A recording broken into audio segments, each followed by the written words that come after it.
बिस्मिल्लाहिर्रहमानिर्रहीम, अस्सलामु अलैकुम, good morning, welcome to Subah Savere Pakistan. मैं हूं हमजा तारिक और मैं हूं आपके साथ सैयदा इकरा बुखारी। उम्मीद करते हैं आप सब खैरियत से होंगे। और चूँकि आज हफ्ते का पहला दिन है और पहला दिन जो है वो एनर्जेटिक होना चाहिए, हमेशा ही हम लोग ये आपको कहते हैं।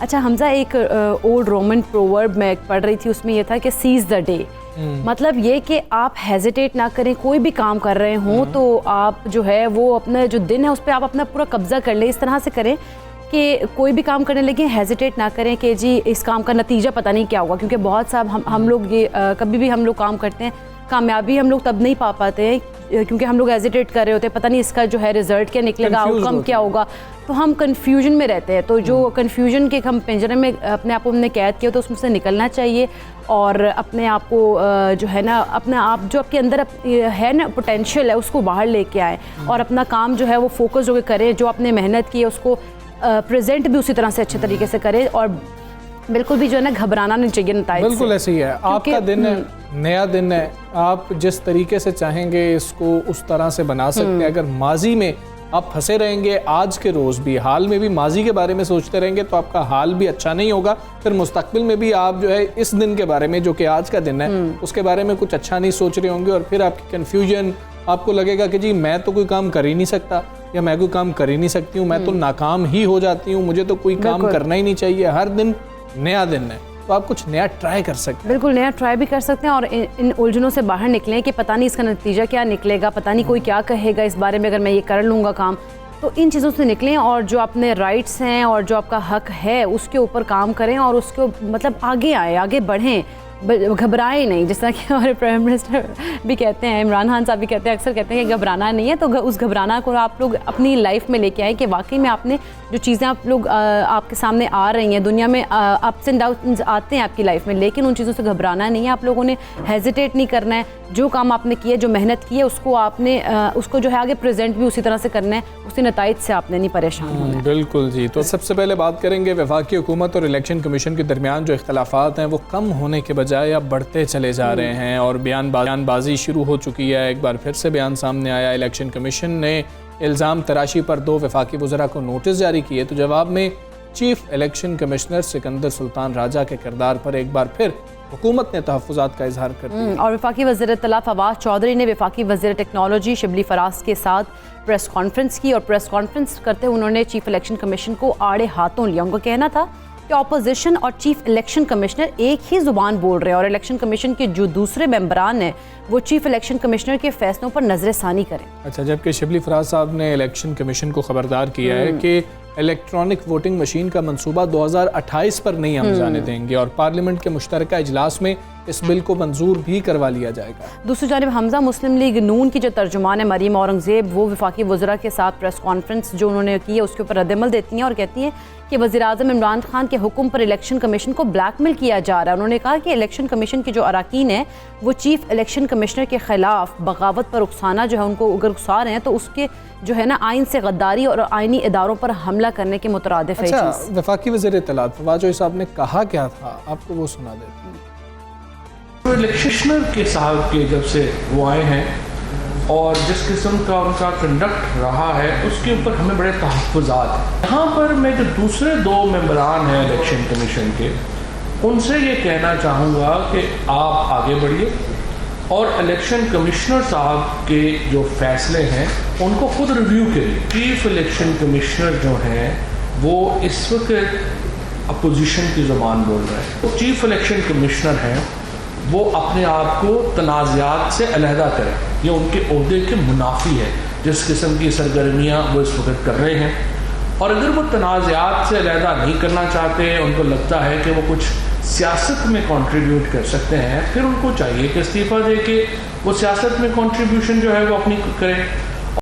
वफाकी वज़ीर इत्तलात की गुफ्तगू आपने सुनी। इसी सारे मामले पर बात करेंगे। सीनियर तज्ज़ियाकार हारून रशीद साहब इस वक्त हमारे साथ मौजूद हैं। हारून साहब अस्सलाम वालेकुम, गुड मॉर्निंग। हारून साहब, वफाकी वज़ीर इत्तलात व नशरियात फवाद चौधरी साहब की गुफ्तगू आपने मुलाहिज़ा की और चीफ़ इलेक्शन कमिश्नर के किरदार के ऊपर कई सवालात उठाए जा रहे हैं और ये कहा जा रहा है कि अपोजिशन और वो एक ही ज़ुबान बोल रहे हैं। एक तो इसके नताइज क्या हो सकते हैं और इस कशीदगी को ख़त्म करने के लिए इसको किरदार अदा करना होगा?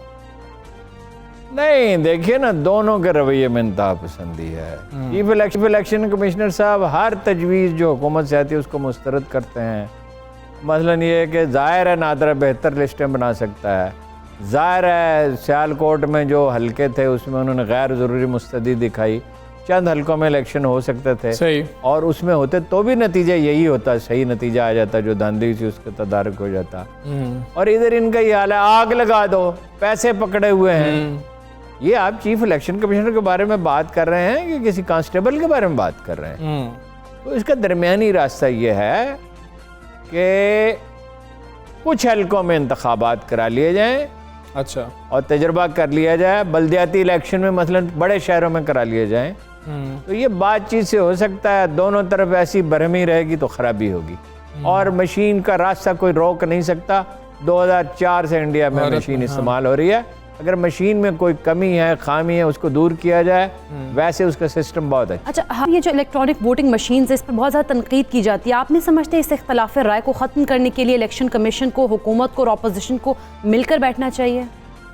इसका हल ही ये है कि मिलकर बैठें और कोई हल नहीं है। पोतड़े बाजार में मत धोएं, ये कोई तरीका नहीं है। हमारा मिजाज बनता जा रहा है। फवाद साहब ने कह दिया शहबाज शरीफ से कोई बात नहीं हो सकती, नैब के नए चेयरमैन की तकर्री पे। ये इस तरह नहीं मुल्क के मामला चल सकते। बावजूद इसके कि एहतसाब भी जारी रहना चाहिए, इख्तलाफ भी होता है, मगर ये है कि जहाँ ज़रूरत हो वहाँ बात करनी चाहिए। बात कैसे बंद कर सकते हैं? मुशरिकीन मक्का के लिए जब वहाँ कैद बदर रसूल ने 500 दिनार भेजे थे, दिनार का मतलब रुपया नहीं होता, दिनार सोने का होता था। तो ये क्या तरीका है कि आप लोगों से बाइकाट करके रूठ के बच्चों की तरह बैठ जाएं? ठीक, हारून साहब, पहले जो लोग इलेक्शन कमीशन के हामी थे अब वो मुखालिफ नज़र आ रहे हैं। जो पहले मुखालिफत कर रहे थे पिछले इलेक्शंस में हमने देखा, वो अब हामी नज़र आ रहे हैं। इस सारी मशक का नतीजा आपको क्या नज़र आ रहा है? मुतनाज़ा हो जाएंगे और पहले ही मुतनाज़ा रहे हैं। और ये जब तक ये बैठ के आपस में मामला तय नहीं करते, उसमें इलेक्शन कमीशन भी है, स्टेक होल्डर है, नादरा की भी मदद चाहिए, सियासी पार्टियों में भी बात होनी चाहिए। और ये इस तरह की चीज़ें जो हैं वो खामोशी से होती हैं, अखबारी बयानात के ज़रिए नहीं होती, प्रेस कॉन्फ्रेंसों के ज़रिए नहीं होती। कुछ ढंग के आदमी तलाश करें, वो पसे पर्दा मुज़ाकरात करें, होमवर्क कर लें और चंद हफ्तों में कोई फार्मूला बना लें, तो ही पाकिस्तान की, हर मुल्क की तरह पाकिस्तानी माशरे की निजात भी एक ऐसे इलेक्शन में है जो आज़ादाना हो, जिन पर कौम को एतमाद हो। इस्तेहकाम के बग़ैर कोई माशी तरक्की मुमकिन नहीं होती। यही सबसे बड़ा मसला है कि हम हाथ हमें फैलाना पड़ता है, उसके नतीजे में दुनिया हमें डिक्टेशन देती है, हुकूमतें गैर मुस्तहकम होती हैं, टैक्स कलेक्ट नहीं कर सकती, पुलिस इस्लाहत नहीं कर सकती, FBI ठीक नहीं कर सकती। तो खामोशी से बातचीत इस पर होनी। अच्छा हारून साहब, अगर तहरीक इंसाफ इंतखाबी कवानीन के जरिए EVM सिस्टम नाफिज कर देती है और इलेक्शन कमीशन उसके लिए तैयार ही नहीं होता, तो इसका आउटकम क्या होगा? नहीं, वो तो काबिल कबूल ही नहीं होगा ना। उसकी मॉरल अथॉरिटी चाहिए होती है। सियासत में, कारोबार में, सफारत में, अदालत में, हर चीज़ में साख चाहिए होती है। उसे साख। बिल्कुल ठीक है हारून साहब, बहुत शुक्रिया आपका। सुबह सवेरे पाकिस्तान से आप बात कर रहे थे और बहुत ज़रूरी है कि इस मामले को जो है तमाम जो स्टेक होल्डर्स हैं इस मामले पर भी अगर ऐसे होता रहेगा तो ये मामला बेहतर नहीं होगा। और इलेक्शंस के हवाले से अभी से अगर बात करें तो मुतनाज़ा हो जाएंगे। अगर हुकूमत का, उस पर जो मौजूदा हुकूमत है उसका एतबार इलेक्शन कमीशन पर नहीं होता, या फिर अपोजिशन जो है वो EVM के हवाले से, इलेक्शन कमीशन खुद EVM के हवाले से ग्रीन सिग्नल नहीं देते, उनको लगता है कि ये मामला ठीक नहीं रहेगा अगर EVM होता है, तो इस पर बैठ के ही कोई फैसला करना पड़ेगा। ऑन बोर्ड लेना चाहिए तमाम स्टेक होल्डर्स को, तभी कोई रिजल्ट निकल सकता है और इसका जो है नतीजा जो है अच्छा निकालना, यानी कि सब इस पर रजामंद भी हों, वो बहुत ज़्यादा ज़रूरी है। हम आगे बढ़ेंगे और बात करेंगे हमजा आलमी वबा कोरोना की। वो तो अभी वैसे काबू में आई नहीं थी, लेकिन हम देख रहे हैं कि लाहौर समेत पंजाब भर में अब डेंगू बुखार जो है वो सर उठाने लगा। और पंजाब के महकमा सेहत के मुताबिक अब तक डेंगू के 34 कन्फर्म केसेज जो हैं वो भी रिपोर्ट हो चुके अच्छा, हैं। सिर्फ लाहौर की बात कर ले, 29 केसेस जो हैं अभी तक की इत्तलात के मुताबिक वो रिपोर्ट हुए हैं, और सूबाई महकमा सेहत के मुताबिक रावलपिंडी में डेंगू के 2, पाकपतन झंग और गुजरात में 1 केस रिपोर्ट हुआ। ये जो पिछली इत्तलात हैं उनके मुताबिक हम आपको बता रहे हैं। दूसरी जानिब कोरोना को लगाम डालने के लिए भी हुकूमती इक़दामात इस वक्त जारी हैं। सिंध की अगर बात कर लें तो सिंध में कोरोना वायरस वैक्सीनेशन ना कराने वालों और अहकामात ना मानने वालों को, जो अहकामात की खिलाफ वर्जी कर रहे हैं, उनको अब गिरफ्तार करने का फैसला किया। बिल्कुल, ये फैसले किए जा रहे हैं, जबकि महकमा दाखिला सिंध ने NCOC की हिदायत पर सूबे भर के कमिश्नर्स को अहकामात जारी किए हैं कि होटल्स में, रेस्टोरेंट्स में जो काम करने वाला अमला है, अगर वैक्सीनेशन नहीं होगी तो वो होटल और रेस्टोरेंट्स को सील कर देंगे और उन लोगों को अंदर आने की इजाज़त भी नहीं होगी। और उधर एक नई तहकीक भी सामने आई है जिसके मुताबिक फेफड़ों के अलावा दीगर अहम अज़ा जो हैं जिस्म के, उनको भी नुकसान पहुंचा सकता है कोविड। और जिसमें उन्होंने कहा है कि जो दीगर अज़ा हैं उसमें दिमाग शामिल है। इसके ऊपर एक रिसर्च की गई है जिसमें पता लगा कि फेफड़ों को तो ये नुकसान पहुंचाता है, उसके साथ साथ दिमाग को भी नुकसान पहुंचाता है। अच्छा, अमरीकी तिब्बी माहिरीन ने 16 बरस से ज़ायद उम्र के हर शख्स को फाइजर की जो वैक्सीन है उसकी बूस्टर जो डोज है वो देने की मुखालिफत कर दी है। माहिरीन इस हवाले से कह रहे हैं कि नौजवानों पर इसके मनफी असरात के खदशात हैं। ये बड़ा ही अहम मामला है जब बूस्टर डोज की बात हो रही है, और ख़ास तौर पर वो फाइजर और मॉडर्ना की बात हो रही थी, तो ये भी एक बड़ा अहम मामला है। खैर, हम पहले बात कर लेंगे डेंगू के हवाले। साथ इस वक्त मौजूद हैं शाहिद हुसैन मक्सी साहब। शाहिद हुसैन मक्सी साहब, अस्सलाम वालेकुम, गुड मॉर्निंग। डेंगू की सूरत हाल इस वक्त है क्या? रोज़ाना की बुनियाद पर हम देखें तो ख़ास तौर पर लाहौर में हमने केसेस बढ़ते हुए देखे हैं। कितने केसेस आ रहे हैं? क्या इक़दामात किए गए इस पर काबू पाने के लिए? जी, बिस्मिल्लाहिर्रहमानिर्रहीम। डेंगू के केसेस जो है वो आ तो रहे हैं रोज़ाना के, लेकिन दे आर अंडर कंट्रोल।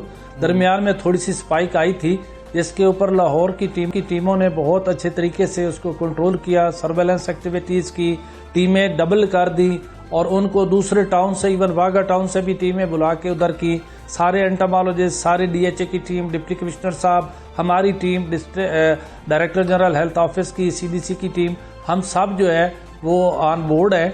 और इंशाल्लाह अभी कल देखे जैसे 9 ही केसेस थे पूरे पंजाब में, तो उनमें 7 सिर्फ लाहौर के थे।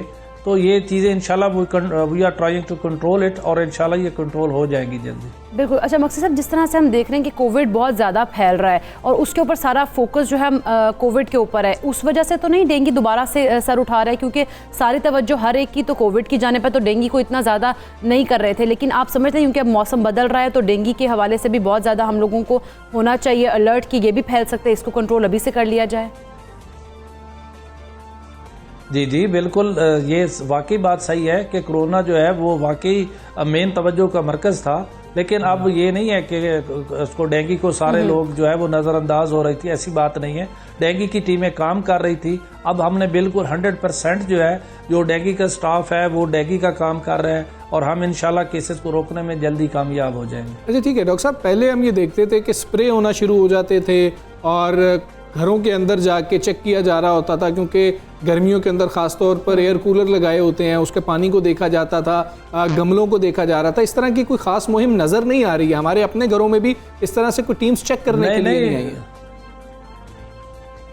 जी नहीं, बिल्कुल टीमें चेक कर रही है, बल्कि हज़ारों की तादाद में जो है वो डेली एक्टिविटी हो रही है, और हज़ारों की तादाद में लार्वा जो है वो डिटेक्ट किया जा रहा है और लार्वा को एलिमिनेट किया जा रहा है, तलफ किया जा रहा है मैकेनिकल मेथड से, केमिकल मेथड से। और जहां केस रिस्पांस की ज़रूरत होती है वहां उन घरों में स्प्रे भी किया जा रहा है। बल्कि हमने तो ये कहा है कि ये टारगेटेड फोकिंग की भी इजाज़त दी है कि जहां इंतहाई ज़रूरी है और IRS से कंट्रोल नहीं हो रहा तो वहां आप फोकिंग भी कर सकते हैं, लेकिन वो under the supervision of deputy DO और CO हेल्थ के है।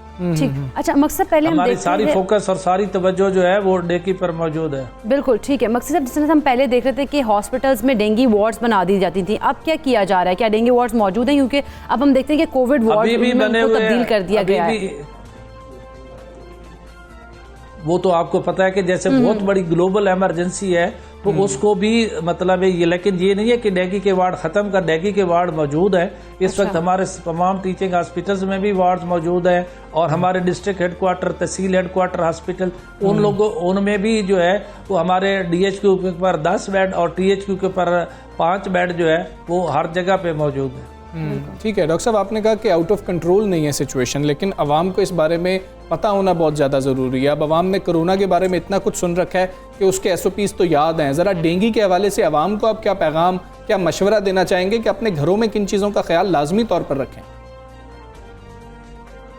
नहीं, सबसे ये इम्पोर्टेंट है, हमारी टीमें भी जाके उनको हेल्थ एजुकेशन का इसमें बहुत बड़ा रोल है। House keeping is the main की फैक्टर इन डेंगू कंट्रोल, के अपने घरों में सफाई रखें, कहीं पानी खड़ा न दें, गमलों में, अपने फ्रिज के ट्रे में, अपने एयर कूलर में, अपना जो AC का उनका पाइप आता है उसके से पानी गिरा होता है, क्योंकि ये साफ पानी में आमतौर पे ये लार्वा अंडा देता है और इस तरह का इसका एटीट्यूड होता है। तो इसको कंट्रोल करने में हम सारे लोग उनको पूरी एजुकेशन दे रहे हैं। ठीक है। अच्छा मकसद साहब, लाहौर के इलाके डिफेंस के हवाले से कुछ इतलात आई थी कि वहाँ कोरोना सबसे ज़्यादा जोर पकड़ रहा है, यानी कि वहाँ पर ज़्यादा जो है केसेस आ रहे हैं। इसके हवाले से बता दीजिएगा, इसकी क्या वजूहात हो सकती हैं? इसकी वजूहात ये है कि वो इलाका पोश इलाका है, तो उसमें जो है वो काफ़ी पौधे और गमले और इस तरह की चीज़ें हैं, तो उसको कंट्रोल कर रहे हैं। DHA के लोग जो है अब ताउन कर रहे हैं। DHA की इंतजामिया से भी मीटिंग हुई है, डिप्टी कमिश्नर साहब की भी, डिस्ट्रिक्ट हेल्थ अथॉरिटी की भी, तो DHA भी ताउन कर रहे हैं और इंशाल्लाह जल्दी हम ख़त्म कर लेंगे। अच्छा ठीक है डॉक्टर साहब, ये भी बताइएगा, क्योंकि लोग अब कंसर्न है, टीम्स अगर जा रही हैं, ख़ासतौर पर पोलियो मुहिम भी शुरू हो गई है, उस हवाले से भी आज हमने बात तो करनी है और बड़ा ख्याल रखा जा रहा है कि टीम अगर जा रही है तो कोविड SOPs का बड़ा ख्याल रखा जाए ताकि लोग आसानी से उनसे बातचीत भी कर सकें और अब ये जो डेंगू टीम्स हैं इनको घरों में दाखिल होने की इजाज़त भी दे सकें। तो कोरोना SOPs का किस तरह से ख्याल रखा जा रहा है? कोरोना SOPs का तो किसी सूरत में भी जो है वो एक्सक्यूज नहीं है। वो हर सूरत कोरोना SOPs, चाहे वो पोलियो की टीम है चाहे वो डेंगू की टीम है, तो उन्होंने कोरोना SOPs का तो ख्याल रखना ही रखना है। दैट्स मैंडेटरी कि वो मास्क पहन के जाएं और हर घर में और लोगों को भी एजुकेट करें कि वो भी मास्क पहन के रखें, और हमारी टीमें भी मास्क पहन के जा रही हैं। ठीक है डॉक्टर साहब, ये भी बता दीजिएगा, अगर कोई शख्स उसको पता लगता है, टेस्ट करवाता है कि जी कि उसको डेंगू बुखार हो चुका है, तो उसके बाद उसने क्या करना है? आप लोग उसे रब्ता कैसे किया जाए और कैसे वो अस्पताल मुंतकिल हो सकता है या फिर उसका चेकअप कैसे होगा? नहीं, ये तो सारी चीज़ें ऑनलाइन है। जैसे उसका डेंगू का टेस्ट पॉजिटिव आएगा तो चाहे वो हमारे सरकारी हॉस्पिटल की लेबॉरेटरी से आएगा या प्राइवेट हॉस्पिटल की लेबॉरेटरी से, तो वो ऑनलाइन हो जाएगा। हमारी डिस्ट्रिक्ट हेल्थ अथॉरिटी उसको कंफर्म करेगी और फौरी तौर पर उसके घर को इंडेक्स घर बना के उसके 48 घरों में स्प्रे करेगी, उसका ट्रीटमेंट करेगी। अगर उसको कोई ज़्यादा अलामत है तो फिर हॉस्पिटल में हमारी जगह हमारे लिए वी आर रेडी। ठीक है डॉक्टर साहब, अक्सर शिकायत भी तो होती है ना कि हमारे इलाके में तो शायद टीम आई ही नहीं है स्प्रे करने के लिए, ऐसा होता है, तो फिर उस सूरत में एक शहरी को क्या करना चाहिए? कैसे शिकायत आपको पहुंचाई जा सकती है? शहरी भी शिकायत पहुंचा सकते हैं हमें, और हमारी जो स्पेशल ब्रांच है वो भी फौरी तौर पर इस तरह की कंप्लेंट्स जो है वो अपलोड करती है, और वो हमारी जो डिस्ट्रिक्ट हेल्थ अथॉरिटीज़ है वो फौरी तौर पर उन कंप्लेंट्स को रिजॉल्व भी करती है, रिस्पांस भी करती है। और हम बिल्कुल, हमारा DVR का सिस्टम है बाकायदा कि जो कंप्लेंट्स अपलोड होती है तो हम उसको फौरी तौर पर रिजॉल्व करते हैं। बिल्कुल। अच्छा मकसद, अगर हम थोड़ी सी कोविड की सूरत हाल के बारे में बात कर लेते हैं, क्योंकि पाकिस्तान में जितना कोरोना वायरस का जो डेल्टा वेरिएंट है वो बहुत ज़्यादा फैल रहा है, इसकी तशखीस के लिए जो चीज़ें चाहिए होती हैं, जो वसाइल होते हैं, वो क्या इस टाइम मौजूद है पाकिस्तान में वाफर मिकदार में? बिल्कुल मौजूद है, और हमने जो अभी इसकी कोरोना टेस्टिंग किट्स खरीदी हैं उसके साथ हमने वेरिएंट किट्स की भी खरीदी है। ठीक है, उनका भी प्रोसेस जारी है। हमारे पास वेरिएंट्स किट्स, वेरिएंट डिटेक्ट करने के लिए भी हमारे पास सारी सहूलियात मौजूद है। बिल्कुल ठीक है डॉक्टर साहब, बहुत शुक्रिया आपका। सबसवेरे पाकिस्तान से आप बाहे थे, और बड़ा अहम है कि हम आलमी वबा कोरोना के हवाले से बातचीत तो कर रहे हैं, और यकीनी तौर पर बड़ा मसला है, आलमी वबा है, पेंडेमिक है, लेकिन साथ डेंगू जो बुखार है उसके ऊपर भी हमें बहुत ज़्यादा ध्यान देना है। अच्छा, अब दो चीज़ें बहुत ज़्यादा हो रही हैं इकरा, अगर आप देखें, लोग कह रहे हैं कि जी हमें अचानक से बुखार हो रहा है। टाइफाइड जो है लाहौर में अगर ख़ास तौर पर बात की जाए तो कई लोग हैं जो टाइफाइड की शिकायत भी इस वक्त कर रहे हैं कि जी कि हमें टाइफाइड हो गया है, अचानक बुखार। लेकिन ये सारी जो अब चीज़ें बन रही हैं, टाइफाइड भी अब हम सामने देख रहे हैं, रिपोर्ट हो रहा है, डेंगू भी है और कोविड भी है, तो इस सारी चीज़ों में हम लोगों को बहुत ज़्यादा एहतियात की ज़रूरत है। जैसे ही टेम्परेचर हो या कोई ऐसे को लगे सिम्टम्स, इन तीनों में से किसी एक ही भी सिम्टम आपको शो, फ़ौरन से आप अपना जो चेकअप है वो डॉक्टर को कराएं लाजमी, क्योंकि ये कुछ चीज़ें जो हैं वो पता ही नहीं लग रही होती हैं। आप लोग सोच रहे होते हैं अपने आपको क्वारंटाइन करने, अगर आप समझें कि कोविड है, बजाय इसके कि कोई और हो जाए, इस तरह से भी आप इन चीज़ों का थोड़ा ख्याल रखें। डॉक्टर्स जो अपना कोई आपका फैमिली डॉक्टर है या पर्सनल डॉक्टर आपका कोई है, उससे ज़रूर रुजू करें अपने किसी भी सिम्टम के बारे में, क्योंकि बहुत ज़्यादा ज़रूरी है। और ख़ासतौर पर डेंगू के लिए अब हमने क्या करना है, हम सब जानते हैं, हम सबको पता है, हम इस प्रैक्टिस से गुजर चुके हैं और अच्छी तरह से हमने इस पर अमल भी किया था। फिर उसी को थोड़ा सा रिपीट करना है। हमने देखना है कि आप मतलब एयर कूलर आप लोग लगा रखे थे और उसको जो है अब खत्म हो गया वैसे, तो उसको साफ कर दें, बिल्कुल गमलों को साफ रखें। कहीं पर पानी खड़ा हो रहा है तो उसको बिल्कुल जगह को साफ करने की कोशिश करें। अपने वॉशरूम्स के अंदर खास तौर पर जो है हम टब भरे छोड़ देते हैं, तो अब ये हमने नहीं करना है। तो ये वो चंद चीज़ें हैं जिनका हमने ख्याल डेंगू के हवाले से करना है, ताकि हमारे इलाके के अंदर, हमारे घर के अंदर जो है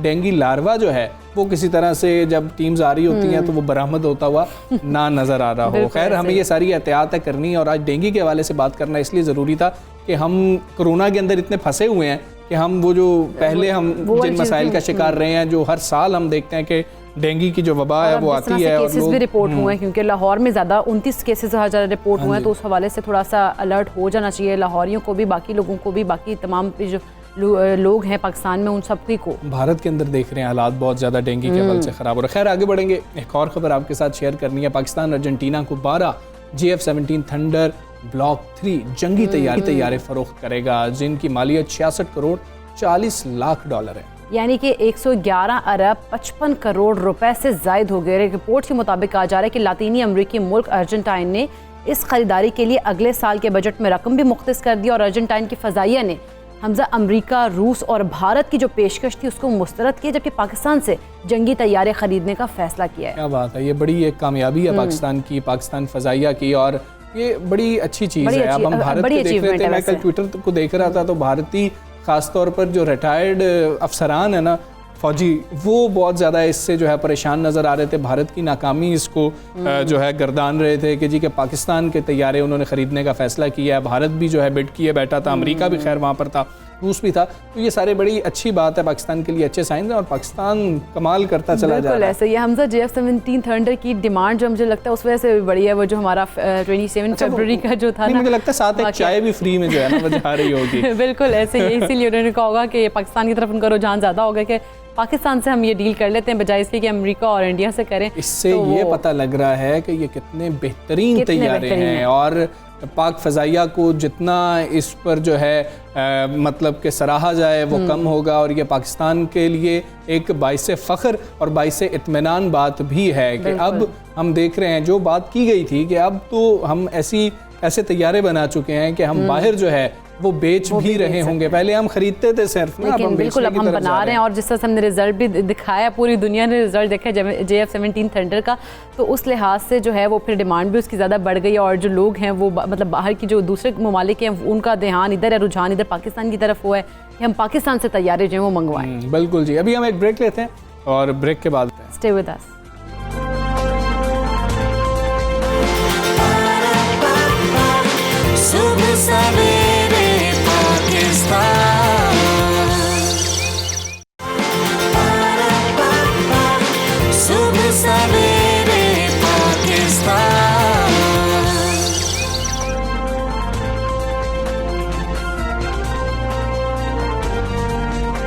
welcome back to Subah Savere Pakistan. और आज हम आपको अपने प्लेटफॉर्म से खुश रहने का नुस्खा बताएंगे, और वो खुश रहने का नुस्खा जो है वो थोड़ा सा शायद आपको डिफिकल्ट लग जाए सब्जियों की शक्ल में, क्योंकि सब्जियां हम लोग बहुत कम खाते हैं। आसान नुस्खा नहीं हो सकता, लेकिन इंसान को खुश ही नहीं हो सकता। लेकिन हमजा सब्जियां हमारे यहाँ पे बहुत कम खाई जाती हैं, इतने खुश होकर नहीं, नाक मुँह चढ़ा के हर कोई खा रहा होता है घर में अगर सब्जी बन जाए।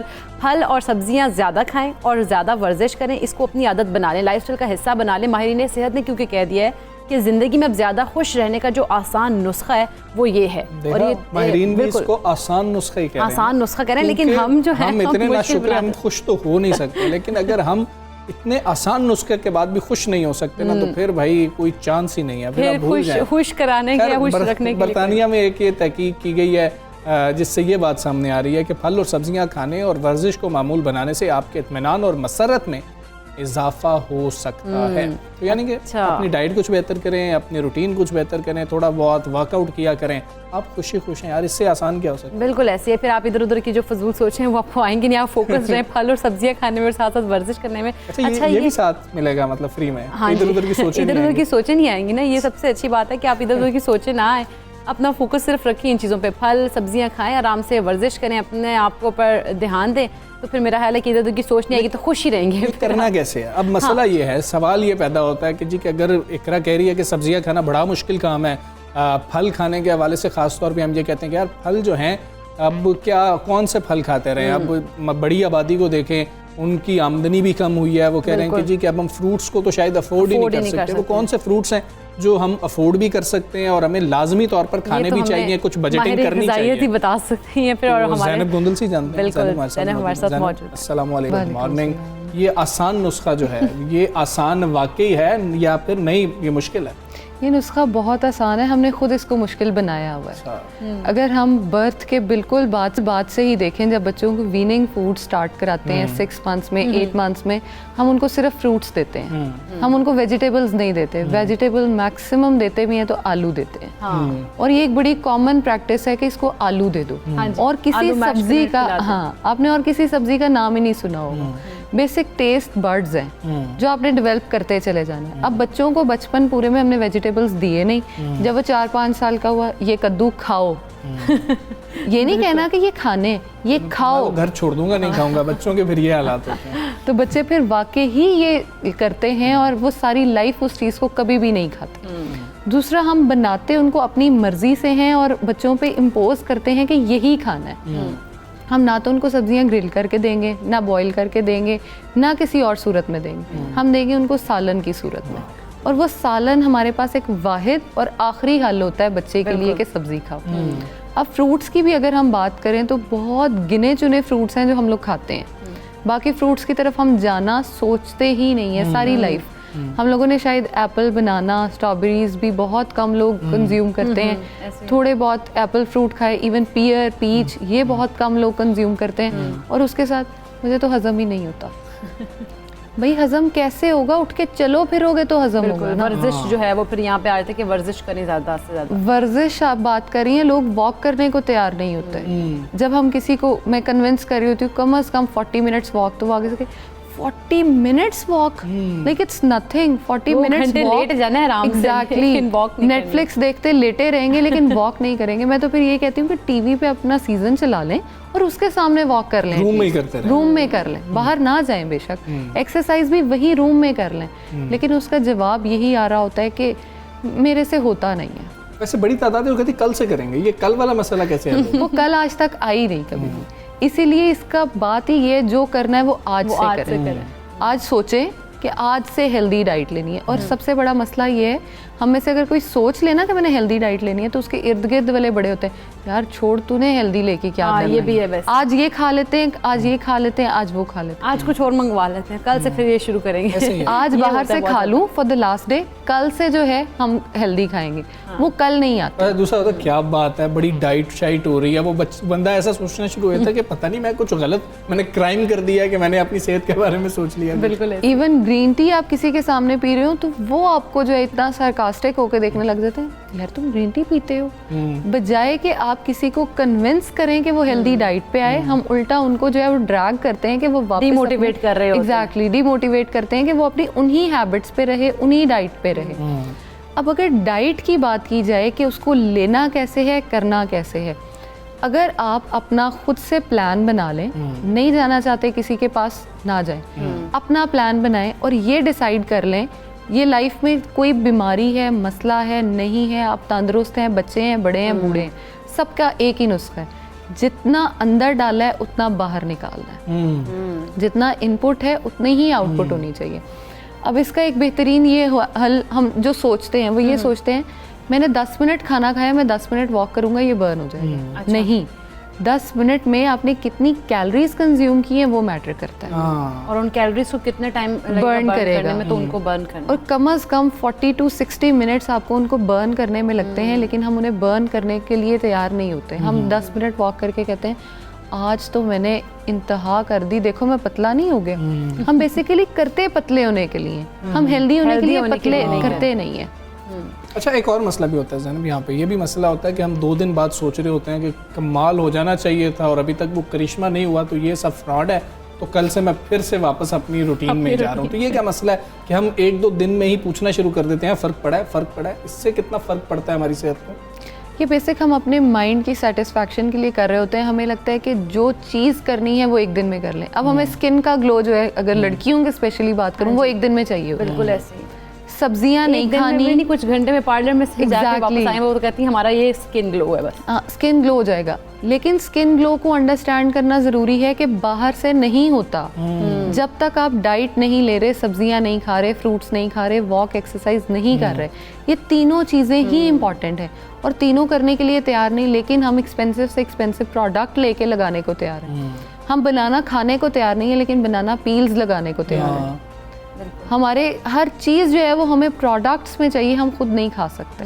अच्छा, आप थोड़ा सा आसान करती जाए ना डाइट से हमें कि जी कि सब्जियां कैसे जो हैं खानी चाहिए, कितनी खानी चाहिए, और अगर आप बोर हो रहे हैं सब्जी खाने से, सालन में नहीं खाई जाती तो कैसे खाई जा सकती है, अगर आप सैलेड की सूरत में वैसे नहीं खा सकते तो क्या तरीकाकार है। इसी तरह फिर हम फ्रूट्स की जानिब पे बढ़ेंगे। अपने टाइम्स को फिक्स करें, इससे ये होगा कि फ्रूट्स भी खाए जाएंगे, वेजिटेबल्स भी, दूध का कंजम्पशन भी होगा, वॉक एक्सरसाइज भी होगी।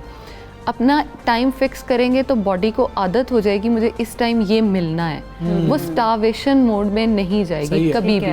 ना तो वो वेट गेन कराएगी फिर आपको, ना वो आपकी स्किन इश्यूज क्रिएट करेगी, ना वो कुछ और करेगी। आप सुबह उठते ही वॉक करें, उसके बाद जो है अपनी ग्रीन टी या एक्सरसाइज, अगर वॉक सुबह नहीं हो सकती एक्सरसाइज सुबह करें, दोनों ऑप्शंस रखें, उसमें से कुछ भी यूज़ करें। अपना ब्रेकफास्ट ले रहे हैं, उसमें प्रोटीन्स, कार्ब्स ज़रूर होने चाहिए, हेल्दी फैट्स ज़रूर होने चाहिए। अब उसमें आप मैक्सिमम क्या ले सकते हैं, 1 अंडा ले लें, 1 दूध का ग्लास और नट्स ले लें, तीनों चीज़ें पूरी हो गई आपकी। अब अगर उसके बाद स्नैक को देखा जाए, उसमें आप वेजिटेबल्स का बाउल ले लें, वो चाहे बॉइल्ड ले लें, ग्रिल्ड ले लें। सालन को अवॉइड ही करें क्योंकि उसमें ऑयल और नमक मिर्चें बहुत ज़्यादा हो जाते हैं, वो कोलेस्ट्रॉल और यूरिक एसिड को कॉज करते हैं। अब वो बाउल जो है वो 1 कप आप उस टाइम खा लें, दूसरा कप आप दोपहर के खाने के साथ वेजिटेबल्स का कंज्यूम करें। आप मटन, बीफ, चिकन खा रहे हैं, दैट्स वेरी गुड, लंच में आप लें, लेकिन साथ वेजिटेबल भी लें। वेजिटेबल को आप एज अ सैलड ले लें उस टाइम पे। फिर उसके बाद अगर शाम की बात की जाए, शाम 4-5 बजे के करीब ये फिक्स कर लें, 1 दूध का ग्लास और 1 फ्रूट जो है वो आपने लाजमन लेना है। उसका टाइम डिफरेंस अगर आपको इकट्ठा नहीं मज़ा आता खाने का, आप आधे घंटे का टाइम स्पैन अंदर ले सकते हैं। अब इससे क्या होगा, जब आपके बच्चे ने आपको शुरू से देखा होगा कि आप इस टाइम पे वेजिटेबल्स ले रहे हैं, वो साथ खुद भी खाएगा। बिल्कुल, इस टाइम पे फ्रूट्स खा रहे हैं, वो साथ खुद भी बैठ के खाएगा। तीसरी चीज़, तीसरा कप जो आपने वेजिटेबल्स का लेना है वो आपने रात में लेना है, डिनर में। कम से कम 3 से 5 कप अगर हम लें तो हमारी आधी से ज़्यादा बॉडी की जो बीमारी है वो ख़त्म हो जाएंगी। कॉन्स्टिपेशन जो है सबसे बड़ा मसला है, बिल्कुल, जो मदर ऑफ एवरी डिजीज़ है, हम उसको बीमारी ही नहीं समझते। हमें है कि आज है कल नहीं है, डाइजेशन का हमारी ठीक नहीं है, तभी हमारी जो है बाकी सारी डिजीज़ेज जो हैं वो जनरेट होती हैं। बिल्कुल, और कॉन्स्टिपेशन जो है इसको लीड करती है बहुत सारी क्रॉनिक डिजीजेज में, और बाद में हम सोच रहे होते हैं मैंने ऐसा लाइफ में क्या किया जिसकी वजह से मुझे ये प्रॉब्लम्स आई।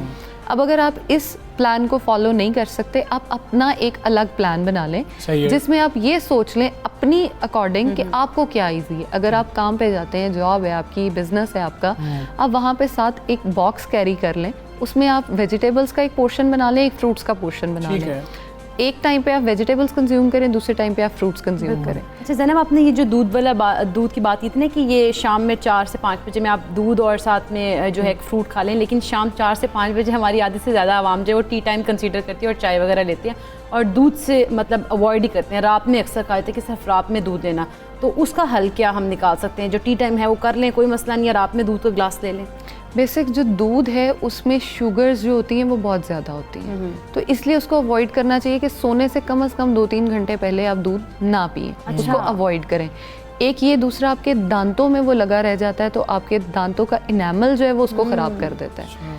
इसलिए ये शाम को अगर आप ले लेंगे, उसके बाद आप कुछ खा पी लेंगे, वो कवर हो जाएगा, आपके टीथ क्लीन हो जाएंगे। इवन अगर आप ब्रश भी कर लेते हैं दूध के बाद, तो भी वो दांतों में लगा रहता है। अच्छा। ज़्यादातर हमारे दांतों की प्रॉब्लम्स जो हैं वो इसी वजह से हैं कि हमारे वो शुगर कंटेंट जो है वो दांतों में लगा रहता है। और ये वैसे प्रैक्टिस हम लोगों की बचपन से ही होती है कि रात को दूध का ग्लास जो है या कप जो है वो तकरीबन हर घर में है। बच्चे को सोने नहीं देना दूध के बगैर। हाँ, उसको जो है यानी कि जो इतने अरसे से हम करते आ रहे हैं गलत है, ये नहीं करना चाहिए। बिल्कुल गलत है। और हम अपने इंसेस्टर्स की बाकी चीजें छोड़ देते हैं लेकिन जो गलत चीजें होती हैं ना, जो ऐसे मिसकंसेप्शंस चल रहे होते हैं, हम उनको कभी नहीं छोड़ते, हमेशा साथ लेके चलते हैं। अब चाय की अगर बात करें, हमारे बड़ों में से कौन ऐसा है जो चाय पीता होगा? आपकी नानो दादो या आपने देखा हो, वो कभी चाय नहीं पियेंगी, वो कहेंगी मुझे दूध दे दो, मुझे दही दे दो, मुझे लस्सी दे दो। वो कंसीडर ही ये करती थी कि ये चाय जो है ये बीमारी है। हमने उस बीमारी को अपनी ज़िंदगी में इतना एडअप कर लिया है कि हम उसको छोड़ने को तैयार नहीं। बिल्कुल। अगर हम दूध का इस्तेमाल करें, उसके साथ प्रॉपर वॉक एक्सरसाइज करें, तो शायद हमें और किसी चीज़ की ज़रूरत ही ना पड़े। आप चाय का इस्तेमाल करें, लेकिन उसको दिन में मैक्सिमम 1 कप या 1.5 कप करें, इससे ऊपर ना कप पीने की जरूरत नहीं है, उनके बहुत ज्यादा एडिक्शन होती है। एक बहुत बड़ा मसला है कि हमें जो कैलोरीज काउंट है वो एक आम आदमी के लिए तो पॉसिबल ही नहीं है। हमें समझ ही नहीं लगती है कि एक चीज़ में कितनी कैलोरीज हैं, उसमें कितनी है, उसमें कितनी है, और फिर हमें इसके बदले में कितनी देर वर्कआउट करना है या कितनी देर वॉक करनी है। तो एक स्टैंडर्ड सा हमें बता देंगे जी, आपने जो भी अब खा पी लिया है इतना कम से कम आपको कर लेना चाहिए। कैलोरीज काउंट बेसिकली जो है ना, वो एक मुश्किल चीज़ है, हर बंदा नहीं कर सकता। आप कहें कि हम लोग 6-7 साल की प्रैक्टिस के बाद ये चीज़ सीख पाते हैं या उसको कर सकते हैं, क्योंकि एक एप्पल है, उसकी कैलोरी सेम नहीं है। छोटा एप्पल है उसकी डिफरेंट है, बड़ा एप्पल है उसकी डिफरेंट है। तो अगर हम लोगों को बता भी देंगे तो वो उनके लिए मुश्किल होगी, वो सारा दिन कैलोरीज ही काउंट करते रहेंगे।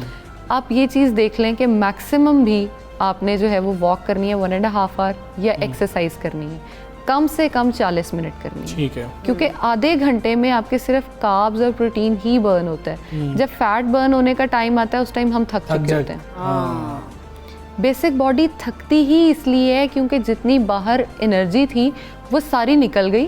अब बॉडी के अपने जो फैट सेल्स थे उन्होंने टूट के एनर्जी देनी थी, तो हम वहाँ पे ही स्टॉप कर देते हैं, स्टॉप लगा देते हैं, हम वाकई छोड़ने से पहले हम टूट जाते हैं। चलें जी, टूटना नहीं है, ये बड़ा आसान सा नुस्खा। हिम्मत नहीं हारनी है, 40 मिनट तक करनी चाहिए वॉक। ये ना प्रैक्टिस करके देखिए कि जब आप ऐसे कोशिश कर रहे होते हैं, आप वर्कआउट भी कर रहे हैं, आप वॉक भी कर रहे हैं, आपकी डाइट बहुत अच्छी है, आप वाकई खुश रह रहे होते हैं और आप बहुत एक्टिव होते हैं। और एक्टिव जब आप होते हैं तो आपको वो चीज़ खुशी दे रही होती है, आपको हर वक्त जो है कमर में दर्द नहीं हो रहा होता, आपकी टांग नहीं दुख रही होती है, तो आप खुशी रहते हैं ऑब्वियसली। है, बहुत बहुत शुक्रिया ज़ैनब, आप सबसे पाकिस्तान बनी और आपने, और ख़ास तौर पे जो दूध वाली बात है, ये तो हमजा वैसे मुझे आज पता लगा कि रात में दूध पीने से कितना नुकसान हो सकता है। 2-3 घंटे यानी कि सोने से 2-3 घंटे पहले तक जो है दूध आपने नहीं पीना, उससे पहले ले लें तो बड़ी अच्छी बात है। ठीक है, हमें चीज़ें बदलनी है, जिस तरह से हम सीखते चले जा रहे हैं उस दिन से हम चीज़ें बदलना शुरू कर देंगे, अपनी रूटीन बेहतर करना शुरू कर देंगे। कुछ बात कर लेंगे, वफाकी हुकूमत ने टैक्स बेस को वसी करने की कोशिश में नॉन फाइलर सनती और तजारती इदारों को बिजली और गैस की फराहमी पर 5 से 17% तक इजाफी सेल्स टैक्स आयद कर दिया। बड़ी कन्फ्यूजन चल रही थी, लोग परेशान भी हो रहे थे, जिस तरह की खबरें भी सामने आ रही थी कि पता नहीं हमारे घरों के बिलों के ऊपर भी कुछ ऐसा ही होने वाला है कि पहले से ही है जो टैक्स लग के आ जाएगा, हमारे बिल बढ़ जाएंगे, 10,000 पे इतना हो जाएगा, सब कैलकुलेट कर रहे थे। तो हमने इस कन्फ्यूजन के बारे में भी बात, बिल्कुल इसके ऊपर हम बात करेंगे। हमजा, इजाफी टैक्स सिर्फ उन इदारों पर लागू होगा, उन्होंने कहा कि जिन्होंने सेल्स टैक्स रजिस्ट्रेशन नंबर हासिल नहीं किया है या फिर FBR के ज़ेर इंतज़ाम जो फाल टैक्स दहिंदगान की फहरिस्त है उसमें वो शामिल नहीं हुए हैं। अब अगर बात कर लीजिए तो 10,001 रुपये से 20,000 तक जो है उसके जो बिल आएगा उस पर 7% जो है उन्होंने कहा कि वो टैक्स जो है उनको देना पड़ेगा। अच्छा, 10,000 रुपये तक की रकम पर 5% इजाफी सेल्स टैक्स जो है वो लागू हो रहा होगा, और इसी तरह अगर बिल की रकम 20,000 से 30,000 होगी तो टैक्स की शरह 10% जो है, और 30 से 40,000 पर 12%, जबकि 40 से 50,000 तक के बिल पर 15% इजाफी टैक्स जो है आयद हो रहा होगा। तमाम गैर रजिस्टर्ड तजारती इदारों के लिए 50,000 माहाना से जायद बिल की रकम पर 17% इजाफी टैक्स जो है वसूल किया जाएगा। बात करेंगे, हमारे साथ माहिर मईशत डॉक्टर शाहिद अतीकी साहब मौजूद हैं। डॉक्टर साहब अस्सलाम वालेकुम, गुड मॉर्निंग सर। काफ़ी कंफ्यूज रहे लोग, लग रहा था कि शायद अब हमारे घरों में जो बिल आ रहा होगा उसमें भी कुछ इजाफी टैक्स शामिल होगा, ये ज़रा कन्फ्यूजन दूर कर लें, ये टैक्स किन लोगों के लिए है सर? जो कमर्शियल हैं या इंडस्ट्रियल हैं जी, और जो है नॉन फाइलर हैं, रजिस्टर्ड नहीं हैं सेल्स टैक्स के तहत, उनके ऊपर ये नाफिज किया गया है। घरेलू सार्फिन से इसका एडवांस टैक्स का कोई ताल्लुक नहीं है, तो वो तो बात कंफ्यूजन नहीं है। लेकिन बाकी जो कुछ है उसमें तो हुकूमत खुद ही कंफ्यूज है, तो बाकी लोग भी कंफ्यूज होंगे। बिल्कुल। अच्छा शाहिद हसन सिद्दीकी साहब, जो इनकम टैक्स ऑर्डिनेंस जो है जिसमें नॉन फाइलर्स के लिए नई पाबंदियां भी अब लग रही हैं, आप समझते हैं कि ये खुशाइंदा या फिर काउंटर प्रोडक्टिव साबित होगा? ये मुजरिमाना है, क्रिमिनल जिसको मैं कहते हैं। उसके बाद देखिए मैं तो बिल्कुल वाज़ेह बात करता हूँ, नॉन फाइलर का, ये लोग नॉन फाइलर किसे कहते हैं? ये एक खातून खाना है जिसके पास 2 लाख रुपए है, ठीक, और इसके अलावा कुछ नहीं है, और वो 2 लाख रुपए पे उसने बैंक में जमा कराया, उसको 11,000 रुपए की आमदनी होती है साल की, तो 4 लाख से नीचे इनकम टैक्स ही नहीं है। तो जब नहीं है तो फिर आपने उसको नॉन फाइलर कह के पहले तो इज्जत नफ्स को मजरू कर दिया। इसलिए कि नॉन फाइलर तो वो होता है जिसकी आमदनी एक मुकर्रर हद से ज्यादा हो, जिस पर उसको रिटर्न फाइल करनी चाहिए, वो ना करे। लेकिन जिस बेचारे की आमदनी 10,000, 50,000, 1 लाख या 3 लाख है, वो कानून के तहत पाबंदी नहीं है कि वो रिटर्न फाइल करे। कुछ और उसके साथ जो है कि जिसके पास टेलीफोन हो, प्लॉट हो, लेकिन जिसकी कोई है ही नहीं, तो ये बिल्कुल गैर कानूनी है, इसमें मुझे कोई शुबा नहीं है। तो एक तो आप उनसे इजाफी टैक्स ले रहे हैं, दूसरे उनकी इज्जत नफ्स को मजरू कर रहे हैं। अब एक बेचारी कोई खातून खाना है, उसने बैंक में डिफेंस सेविंग में जमा कराया, तो उनसे आप इजाफी रेट से भी ले रहे हैं। तो एक तो उसको कह रहे हैं आप नॉन फाइलर जो कोई नहीं है, फिर उससे एडिशनल टैक्स भी ले रहे हैं। फिर तीसरा ज्यादती ये हो रही है कि आप ये देखिए ना, मिसाल के तौर पर ये देखिए कि 18 करोड़ लोग हैं जिनके पास मोबाइल है, उसमें बेचारे जो गरीब लोग हैं, जो कम आमदनी वाले हैं, उन सब से आप टैक्स ले रहे हैं। तो मैं जब टैक्स देता हूँ अपने मोबाइल पे, मुझे रिफंड मिल जाता है, क्योंकि मैं अपना जब रिटर्न फाइल करता हूँ तो उसमें से लेस कर देता हूँ अपनी आमदनी से। ये जो गरीब लोग हैं, करोड़ों लोग जिनसे आप ले रहे हैं, बेचारे अपने घर से यहाँ आते हैं, छोटा मोटा बिल पे करते हैं, तो वो तो रिफंड भी नहीं ले सकते। बिल्कुल। मेरा कहना ये था कि सिस्टम को इंट्रोड्यूस करने के बजाय लोगों को हैरेस करना है, किसी तरह से IMF को दिखाना है कि जनाब हम तो कोशिश कर रहे हैं। लेकिन जब तक आप एक काम कर लें तो ये सारे ही मसले हल हो जाएंगे। जो इमरान साहब ने फरमाया था बिल्कुल सही था, वो पाकिस्तान की बका का, मईशत का वाहिद रास्ता है। जो उन्होंने कहा था कि मैं इख्तियार में आने के 100 दिन के अंदर, विद इन 100 डेज, अदल पर मबनी, इंसाफ पर मबनी टैक्स नाफिज कर दूंगा, मईशत दस्तावेजी हो जाएगी। तो जब आपकी मईशत दस्तावेजी हो गई तो ये सारे जरूरत ही नहीं पड़ेगी कि है हर आदमी को फाइलर होगा जिसकी आमदनी ज्यादा है या जिसके जो क्राइटेरिया के अंदर आता है। तो ये वो चूंकि ताकतवर तबकों के मफादात वहाँ मुतासिर होते हैं, तो उसके बजाय ये सारी चीजें कर रहे हैं। तो ये जो एडवांस टैक्स वगैरह की है, ये पॉलिसियां पहले भी नाकाम रही थी, आज भी नाकाम रहेंगी। ये मसले का हल नहीं है और लोगों को फ्रस्ट्रेशन हो रहा है। अब मिसाल के तौर पर ये कहते हैं, जो आपके रिप्रेजेंटेटिव एक्सप्लेन कर रहे थे कि 10,000 रुपया महीना से ज्यादा जिसका बिल है, यानी 1,20,000, तो हुकूमत का मफरूजा ये है उसके अंदर कि जो 1,20,000 बिजली का बिल कंज्यूमर वो दे रहा है, अपना तिजारती कंज्यूमर या इंडस्ट्रियल, तो अगर 1,20,000 बिजली का बिल है तो उसकी आमदनी जरूर 4 लाख रुपए है, जरूर है। अगर वो है तो फिर वो उसको रिटर्न फाइल करनी चाहिए, रजिस्टर कराना चाहिए सेल्स टैक्स से, जो नहीं करा रहा। लेकिन कानूनी पोजीशन यही है इसमें भी कि ये गैर कानूनी इसलिए है कि केसेस होंगे जहां उसकी आमदनी 4 लाख से कम है, तो आप उसको भी जो है ना उसी से हाँक रहे हैं। तो असल चीज ये है कि कानून को सही नहीं बनाते और ये कंफ्यूज स्टेट है। ये इस तरह से फ्रस्ट्रेशन भी होगी। और देखिए 4 लाख लोग रजिस्टर्ड हैं, होने चाहिए है पाकिस्तान में, उनमें से रजिस्टर 1 लाख ने कराया। तो अब लोग भी चोरी कर रहे हैं, लेकिन मारे वो भी जाते हैं जो ऑनेस्ट लोग हैं, मासूम लोग हैं, घरेलू खवातीन हैं, और जो वो लोग हैं जिनकी आमदनी कम है, माजूर अफराद हैं। ठीक है सर, एक तो ये बता दीजिएगा कि इसका फिर ऑल्टरनेट होना क्या चाहिए। दूसरा, जिस तरह से आप कह रहे हैं कि आमदनी, हम जब वो रिटर्न फाइल कर रहा होगा, एक शख्स जिसको 10,000 के ऊपर ही एडिशनल जो है टैक्स लगा दिया गया है, जब वो रिटर्न फाइल करे और वो देखे कि नहीं मुझे तो मुनाफा उतना हुआ ही नहीं था, मेरी इनकम तो उतनी थी नहीं, मेरे तो एक्सपेंसेस भी बहुत ज़्यादा हो गए थे, वो तो हुकूमत ने देखे ही नहीं मुझे एडिशनल टैक्स भेजते हुए, तो उसका क्या तरीकाकार अब उसके पास होगा? देखिए, बड़ी आपने बहुत ही अहम नुक्ता उठाया है। जब वो रिटर्न फाइल करेगा तो वो अपना इनकम और एक्सपेंडिचर दोनों दिखाएगा, उसमें वो नील रिटर्न शो कर देगा, नील इनकम शो करेगा। जब टैक्सेबल इनकम न्यू करेगा कि जी मेरा एक्सपेंडिचर हो गया, तो नील रिटर्न फाइल करना कानूनन तौर पर दुरुस्त है, लेकिन वो कानून के दायरे में तो आ जाए ना, तो फिर एडवांस टैक्स भी नहीं लिया जाएगा उससे, फिर रिफंड का मसला भी नहीं आएगा। सही है। तो हुकूमत का तरीकाकार गलत है।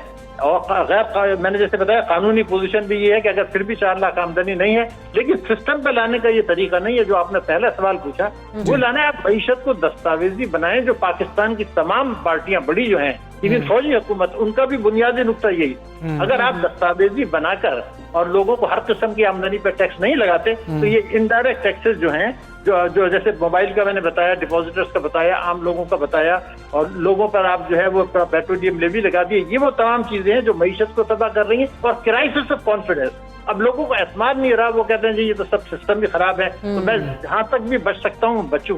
तो ये वो सूरत हाल है कि जिसकी वजह से हमारी आमदनी नहीं बढ़ रही, one of the lowest in the world tax GDP ratio, हालांकि हमारे expenditure one of the highest हैं अपने जैसे मुल्कों के। तो वो हम शैतानी चक्कर में जो फंस गए हैं ना, उस शैतानी चक्कर से नहीं निकल रहे। मगर मैं अहमियत देता हूँ कि लोगों की इज्जत नफ्स को मजरू करना, एक आदमी को कहना, एक खातून को कहना, एक पेंशनर को कहना कि तुम नॉन फाइलर हो। मैं नॉन फाइलर क्यों हूँ जब मुझे कानून के तहत रिटर्न फाइल ही नहीं करनी। लेकिन जो आपको पूछता था कि अगर आपने रिटर्न फाइल की, आप उसमें निल दिखाइए कि जी मेरी आमदनी इतनी थी, मेरे ये है, मेरी टैक्सेबल इनकम नहीं है, निल खत्म हो गई बात। बिल्कुल ठीक है, बिल्कुल ठीक है। डॉक्टर शाहिद हसन सिद्दीकी साहब, बहुत शुक्रिया आपका। सवेरे पाकिस्तान से आप बात कर रहे थे, अहम मामला है, इस पर आपने माहिराना राय सुनी डॉक्टर शाहिद हसन सिद्दीकी साहब की। हमने एक ब्रेक लेनी है, ब्रेक के बाद वापस आते हैं। स्टे विद अस।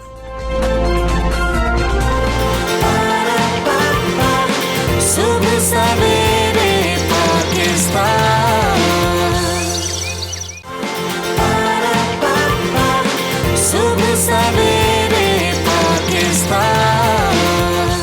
बात कर लेंगे ग्रीन लाइन बसों के हवाले से। शहर कायद के जो बासी हैं उनका इंतज़ार कुछ ख़त्म होता हुआ हमें नज़र आया। ग्रीन लाइन बस मंसूबे के लिए 40 बसों की पहली खेप जो है वो गुज़श्ता रोज़ कराची पहुंच गई। बिल्कुल, बंदरगाह पर बसेस की ऑफलोडिंग के मौके पर गवर्नर सिंध इमरान इस्माइल, वफाकी वज़रा अली हैदर जैदी और असद उमर समेत दीगर मुतल्लिका जो हुकाम है वो भी मौजूद थे। और तकरीब से खिताब में गवर्नर सिंध ने ये कहा कि ये सिंध का पहला मैस ट्रांजिट मनसूबा है। इससे पहले कराची वाले सिर्फ बातें ही सुनते आ रहे थे। हाँ जी, असद उमर साहब कह रहे थे कि पीटीआई हुकूमत ने कराची का हक अदा कर दिया। असद उमर साहब ने क्या कहा वो आपको सुना देते। तकरीबन नहीं बल्कि 40 बसें और आएंगी, तो टोटल जो है वो 80 बसें जो है इस ग्रीन लाइन के ऊपर ऑपरेट करेंगी। सॉफ्टवेयर लोड होगा, उसके बाद ड्राइवर्स की होगी, फिर टेस्ट रन्स होंगे और इंशाअल्लाह ताला तकरीबन 2 माह के अरसे के अंदर कमर्शियल ऑपरेशन स्टार्ट हो जाएगा। तो गुफ्तगू आपने सुनी है। वैसे ये बस है कैसी, और ख़वातीन के लिए, माजूर अफराद के लिए बताया जा रहा था कि अलहदा जो है इसमें जगह मौजूद है। तो फयाज यूनुस से हमने कहा था कि आप ज़रा हमें बताएं तो सही कि ये बस है कैसी, तो फयाज से जान भी लेते हैं। बिल्कुल फयाज, बताइएगा कैसी हैं ये बसें? जी बिल्कुल, इस वक्त मैं ग्रीन लाइन बस में मौजूद हूँ। ये ग्रीन लाइन की सीटें हैं जो कराची के मुख्तलिफ सड़कों पर ये बसें चलेंगी, जिसकी लग्जरी सीटें हैं। यहाँ पर माजूर अफराद के लिए खसूसी तौर पर ये जगह बनाई गई है जहाँ पर माजूर अफराद बैठ सकते हैं। इनके साथ इसके 6 दरवाजे हैं। इन 6 दरवाज़ों से जो है लोग अंदर बस में आएंगे। सीटें बनाई गई हैं, LCDयाँ लगाई गई हैं, और ये बस जो है 2 महीने के बाद कराची की सड़कों पर चलेगी। 60 से ज़ायद मुसाफिर जो हैं सीटों पर बैठ सकेंगे, जबकि इसके अलावा जो है 50 से 40 के करीब अफराद खड़े हो सकेंगे। इस बस के बारे में बताया जाता है कि 40 अब कराची में पहुंच चुकी हैं और मज़ीद बसें आएंगी। और ये बसें जो हैं सरजानी से लेकर जो है मज़ार कायद तक जो पहले फ़ेज़ में चलेंगी। इसके बाद जो आगे रोड तामीर होगा तो ये नुमाइश से होती हुई आगे टावर तक जाएंगी। बसें काफ़ी ज़्यादा लग्जरी हैं। इनके ये दरवाजे हैं, अगर मेरे कैमरामैन इस्माइल अख्तर दिखा सके तो ये बस के दरवाजे हैं जिससे आम लोग अंदर आ सकेंगे। ये बस AC है, इसमें चार्जिंग का भी इंतज़ाम किया गया है, जबकि खुसूसी जो अफराद हैं, माजूर अफराद, पब्लिक ट्रांसपोर्ट में अमूमन हम देखते हैं कि उनके लिए जो है रास्ते नहीं होते। ये 6 दरवाजे हैं, 3 दरवाजे इसके जो है एक साइड पे और 3 एक साइड पे बनाए गए हैं। हमारे साथ इस वक्त जो MNA हैं वो मौजूद हैं। मैंने से पूछते हैं, अस्सलाम वालेकुम, कराची की सड़कों पर अब बिलाखिर ये लग्जरी बसें हैं, अब आप क्या कहेंगे? ये कराची के लिए तोहफ़ा है, वो तोहफ़ा जो जिसका बड़ी बेसब्री से इंतज़ार था कराची के अवाम को। कुछ ही दिनों में ये रोड पे चलती हुई नज़र आएंगी। ये वो मंसूबा है जो सिंध हुकूमत ने बसें फराम, सिंध हुकूमत की जिम्मेदारी थी, पीपल्स पार्टी की थी। 1.5 से 2 साल जानबूझ के उन्होंने इसको डिले किया।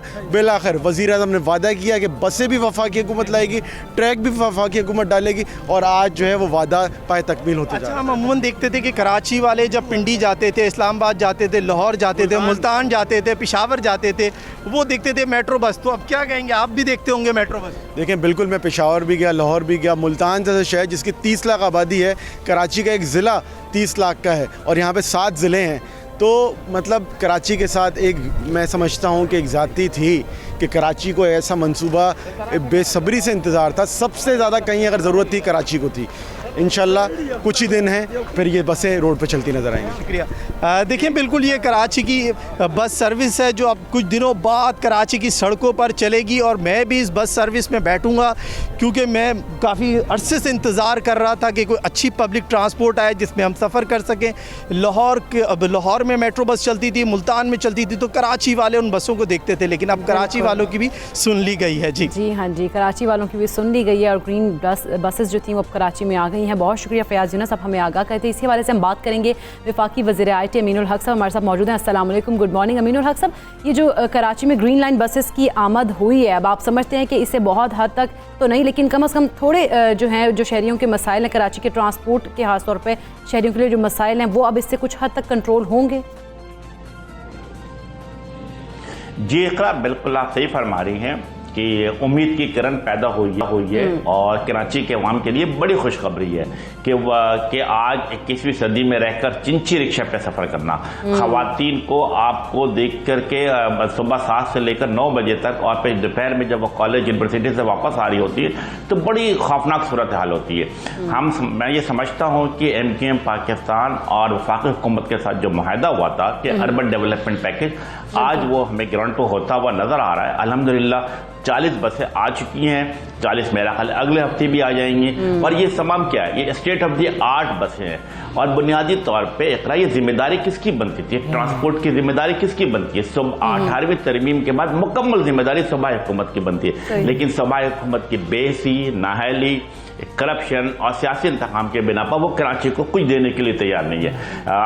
मैं समझता हूँ we should be thankful to the federal government कि उन्होंने बड़े सीरियस तरीके से, खास के मैं समझता हूँ गवर्नर साहब असद उमर साहब, इनको क्रेडिट जाता है। इसी तरह MKM के तमाम लोगों को क्रेडिट जाता है कि हमने इसको फॉलो अप किया। अल्हम्दुलिल्लाह ग्राउंड पे स्टेट ऑफ द आर्ट बसें नजर आ रही हैं।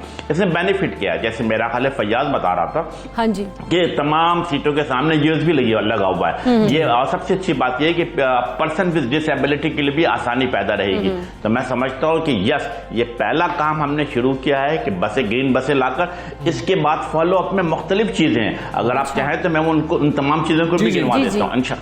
इंशाअल्लाह ताला आप देखेंगे जी इकरा, आप ये देखेंगे कि इंशाअल्लाह ताला अगले महीने इंशाअल्लाह ताला कराची में KCR यानी कराची सर्कुलर रेलवे की संग बुनियाद रखा जा रहा है। इसी तरह जैसे मैंने कहा कि ग्रीन लाइन में लगभग 1,35,000 अफराद रोजाना सफर करेंगे और इंशाअल्लाह ताला अगर KCR का संग बुनियाद रखने के बाद उसकी ओपनिंग हो जाती है तो कराची के 6.5 लाख अफराद जो है KCR से फायदा उठा सकेंगे। इसी तरह KCR भी नहीं बल्कि KCR के साथ K4 का मंसूबा है। जिस तरह मैं हमेशा कहता चला आता हूँ और आप सबको भी बाखबर है कि कराची के अवाम को पानी के बूंद बूंद को तरसाया जा रहा है। K4 का मंसूबा था, ये 2009 में सिंध हुकूमत के पास PC1 मौजूद थी, उन्होंने इस पर काम नहीं किया और बिलाखिर वफाक ने क्या फैसला किया, एक बड़ा इनकलाबी फैसला किया कि K4 के मंसूबे को भी सूबा हुकूमत से लेकर वफाक हुकूमत अपने हाथ में लिया, वापडा को इन्वॉल्व किया, वापडा ने इसकी तमाम फिजिबिलिटी मुकम्मल कर ली है और वफाक हुकूमत ने क्या कहा कि अगर इस पे 10 अरब रुपए खर्च हो या 100 अरब रुपए खर्च हो, वफाक हुकूमत देने के लिए तैयार है। इंशाअल्लाह ताला कराची के अवाम के लिए खुशखबरी है कि वापडा ने भी टाइमलाइन तय कर दिया कि 2023 अक्टूबर में K4 का मंसूबा भी मुकम्मल कर लिया जाएगा। इंशाअल्लाह ताला कराची के अवाम के पानी का प्रॉब्लम भी सॉल्व हो जाएगा। एक और अहम मामला है कि जब हम देखते हैं किस तरह के बड़े मंसूबे आ रहे होते हैं और उस सूबे के अंदर खासतौर पर गवर्नमेंट किसी और की होती है तो बातें बहुत ज़्यादा होती हैं। लाहौर में ऑरेंज लाइन ट्रेन चली, वो चली पाकिस्तान तहरीक इंसाफ की गवर्नमेंट में, कुछ मसाइल सामने आया तो नून लीग ने कहा कि ये तो पाकिस्तान तहरीक इंसाफ चाहती नहीं थी कि ये मंसूबा कामयाब हो। अब ऐसी सूरत हाल अगर कराची में हम देखें, फिर भी हुकूमत तो पाकिस्तान पीपल्स पार्टी की है, मेंटेनेंस बहुत इंपॉर्टेंट होगी और फिर इन चीज़ों का ख्याल रखना कि कोई तखरीबकारी खुदा न खास्ता ना हो जाए, कोई इस तरह का मामला ना हो जाए। इस हवाले से भी आप समझते हैं कि बहुत ज़्यादा चौकन्ना रहने की भी बहुत ज़रूरत है? जी हमजा, बिल्कुल आप सही फरमा रहे हैं। हमने इसके साथ तरीक़ेकार तय किया है कि शुरू के 3 साल फेडरल गवर्नमेंट इस तमाम चीज़ों को, इसकी मेंटेनेंस और इसकी तमाम चीज़ों को खुद देखेगी ताकि हमें नज़र आए कि ये सस्टेनेबिलिटी नज़र आ रही हो। इसके बाद हम प्रोविंशियल गवर्नमेंट को हैंड ओवर करेंगे, लेकिन साथ साथ बिल्कुल हमारा एक पॉलिटिकल बिल है। पॉलिटिकल बिल क्या है कि कराची के किसी भी तरक्याती मंसूबे पर रुकावट बर्दाश्त नहीं की जाएगी। यस, एज ए रुकन कौमी असम्बली कराची, और मैं समझता हूँ कि आपके इल्म में है कि MQM पाकिस्तान एक जिसे कहते हैं कि जमहूरी कल्चर के साथ आगे बढ़ती हुई सियासी पार्टी है, जिसके कराची के तमाम इलाकों में यूनिट मौजूद होती है। Yes, we will remain vigilant कि किसी को भी इस पर तोड़फोड़ करने की इजाज़त नहीं होगी। इससे सिर्फ और सिर्फ कराची के अवाम को इसके समराज से फ़ायदा उठाएंगे और इंशाअल्लाह ताला फॉलो अप में और चीज़ें भी आएंगी कराची के अवाम के लिए। अच्छा अमीनुल हक साहब, आपने जिस तरह कहा फॉलो अप में और भी चीज़ें होंगी, तो और कौन से ऐसे मसाइल हैं उनको एड्रेस जिनको किया जा रहा है? यस, देखिए सबसे बड़ा जो मसला है कराची के अवाम की बेरोजगारी का मसला है।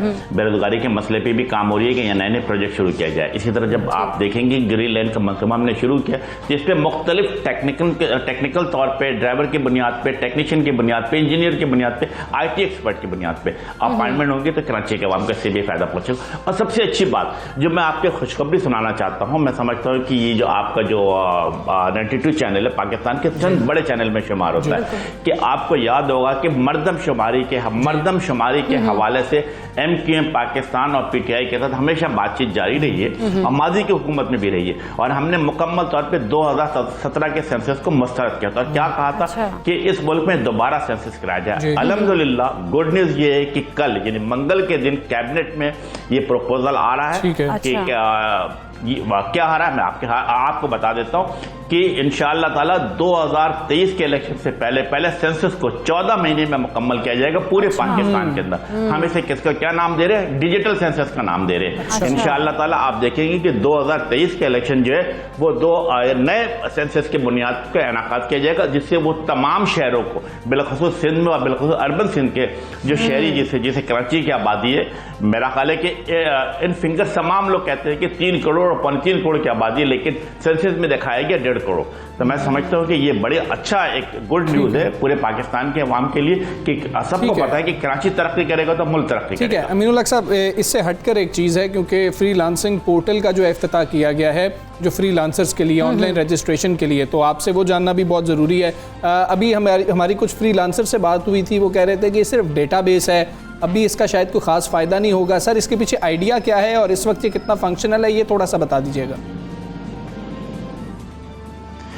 देखिए मुझे इस बात का अंदाजा है कि इस मुल्क में हज़ारों की तादाद में फ्रीलांसर जो है काम कर रहे होते हैं और they are very potential and benefit for the Pakistan. ये बाहर से बड़ी तादाद में पैसे लेकर आते हैं और जो हमारी कैलकुलेशन है, जो IT एक्सपोर्ट जो हमारे 2.1 बिलियन US डॉलर के, उसके अंदर लगभग 33 से 35 करोड़ रुपए ये वो US डॉलर जो कि फ्रीलांसर लेकर आते हैं। हमने इनको फैसिलिटेट करने के लिए एक पॉलिसी बना रहे हैं और हमारे पोर्टल भी हमने इब्तिदा किया ताकि तमाम लोग उस पर रजिस्टर हो।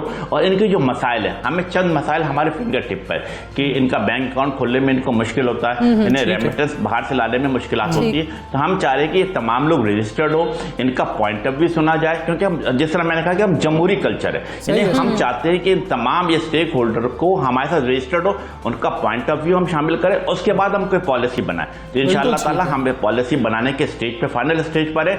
इनके तमाम मुश्किलात जो हमें नजर आ रही है और जो हमारे फिंगर टिप पे, उनका हल के लिए मुतबादिल बना। बिल्कुल ठीक है अमीनुल हक साहब, बहुत शुक्रिया आपका। सबसे से आप बात कर रहे थे, बड़े अहम है खासतौर पे ग्रीन लाइन बस मनसूबा भी और जो बसें आ चुकी हैं, और दूसरा फ्रीलांसर्स वाला भी, इस पर भी आज हमने एक्सपर्ट से बात करनी। अभी हम अपने बच्चों के हवाले से बात करेंगे जो बहुत कीमती हैं, उनकी ज़िंदगियाँ बहुत कीमती हैं, उनका फ्यूचर बहुत ज़्यादा कीमती है, और अगर हमने अपनी आने वाली नस्लों को बचाना है तो पोलियो वायरस को हराना है। बिल्कुल ऐसी है। मुल्क भर में 5 रोज़ा इंसदाद पोलियो मुहिम जो है वो आज से शुरू हो रही है और कौमी मुहिम में 4 करोड़ से ज़्यादा बच्चों को पोलियो के कतरे पिलाने का हदफ मुकर्रर भी किया गया। जबकि अगर हम बात करें साल की तीसरी कौमी इंसदाद पोलियो में ये है और इसमें 2,90,000 वर्कर्स जो हैं वो हिस्सा भी ले रहे हैं। अच्छा, इस मुहिम के अंदर विटामिन ए की इजाफी खुराक भी बच्चों को दी जाएगी। और मुआविन खुसूसी बराए से डॉक्टर फैसल सुल्तान ये कह रहे हैं कि पिछले 7 महीनों से पोलियो का कोई केस अल्हम्दुलिल्लाह रिपोर्ट नहीं हुआ है। तमाम मकतबा फ़िक्र पोलियो मुहिम की कामयाबी में अपना किरदार अदा करें। अच्छा, डॉक्टर फैसल सुल्तान ने मजीद ये भी कहा है कि हुकूमत जो है वो पोलियो के खात्मे के लिए पुरअज़्म है। पोलियो मुहिम जो है 24 सितंबर तक जारी रहेगी।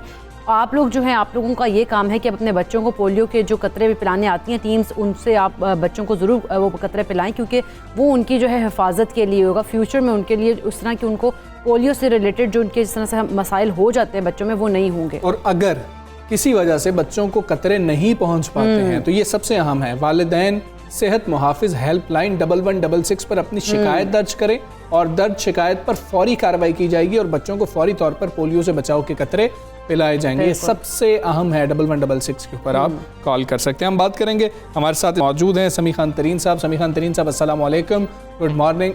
सर, ये बता दीजिएगा ज़रा कि इस पोलियो मुहिम की अहमियत कितनी है, साथ विटामिन ए उसके हवाले से बात की जा रही है, ये इजाफा क्यों किया गया और इसकी वजह क्या है? बिस्मिल्लाहिर्रहमानिर्रहीम, वालेकुम सलाम। सबसे पहले तो थैंक यू कि आपने इस अहम टॉपिक पे टाइम दिया। जैसे आपने जिक्र किया कि हमारी जो पोलियो कैंपेन है ये 20 आज स्टार्ट हो गई है 20 सितंबर से, और ये 24 तक हमारे जो बलूचिस्तान के 30 डिस्ट्रिक्ट और 4 डिस्ट्रिक्ट में ये 26 सितंबर तक जारी रहेगी। और साल में 2 ऐसी कैंपेन होती है जिसमें हम पोलियो के साथ विटामिन ए के ड्रॉप्स भी देते हैं। इसका बेसिकली मकसद ये है कि जो बच्चों की मुदाफ़त है, इम्यूनिटी है, उसको मज़ीद बेहतर करने के लिए विटामिन ए दी जाती हैं, और कुछ ऐसे दूसरे बीमारियां हैं जो विटामिन ए की वजह से बच्चे उनसे महफूज रहते हैं। ठीक है, देखो, अच्छा तरीन साहब ये बता दीजिएगा कि कुछ हमारे जी जी जी आप कंटिन्यू कीजिए काइंडली।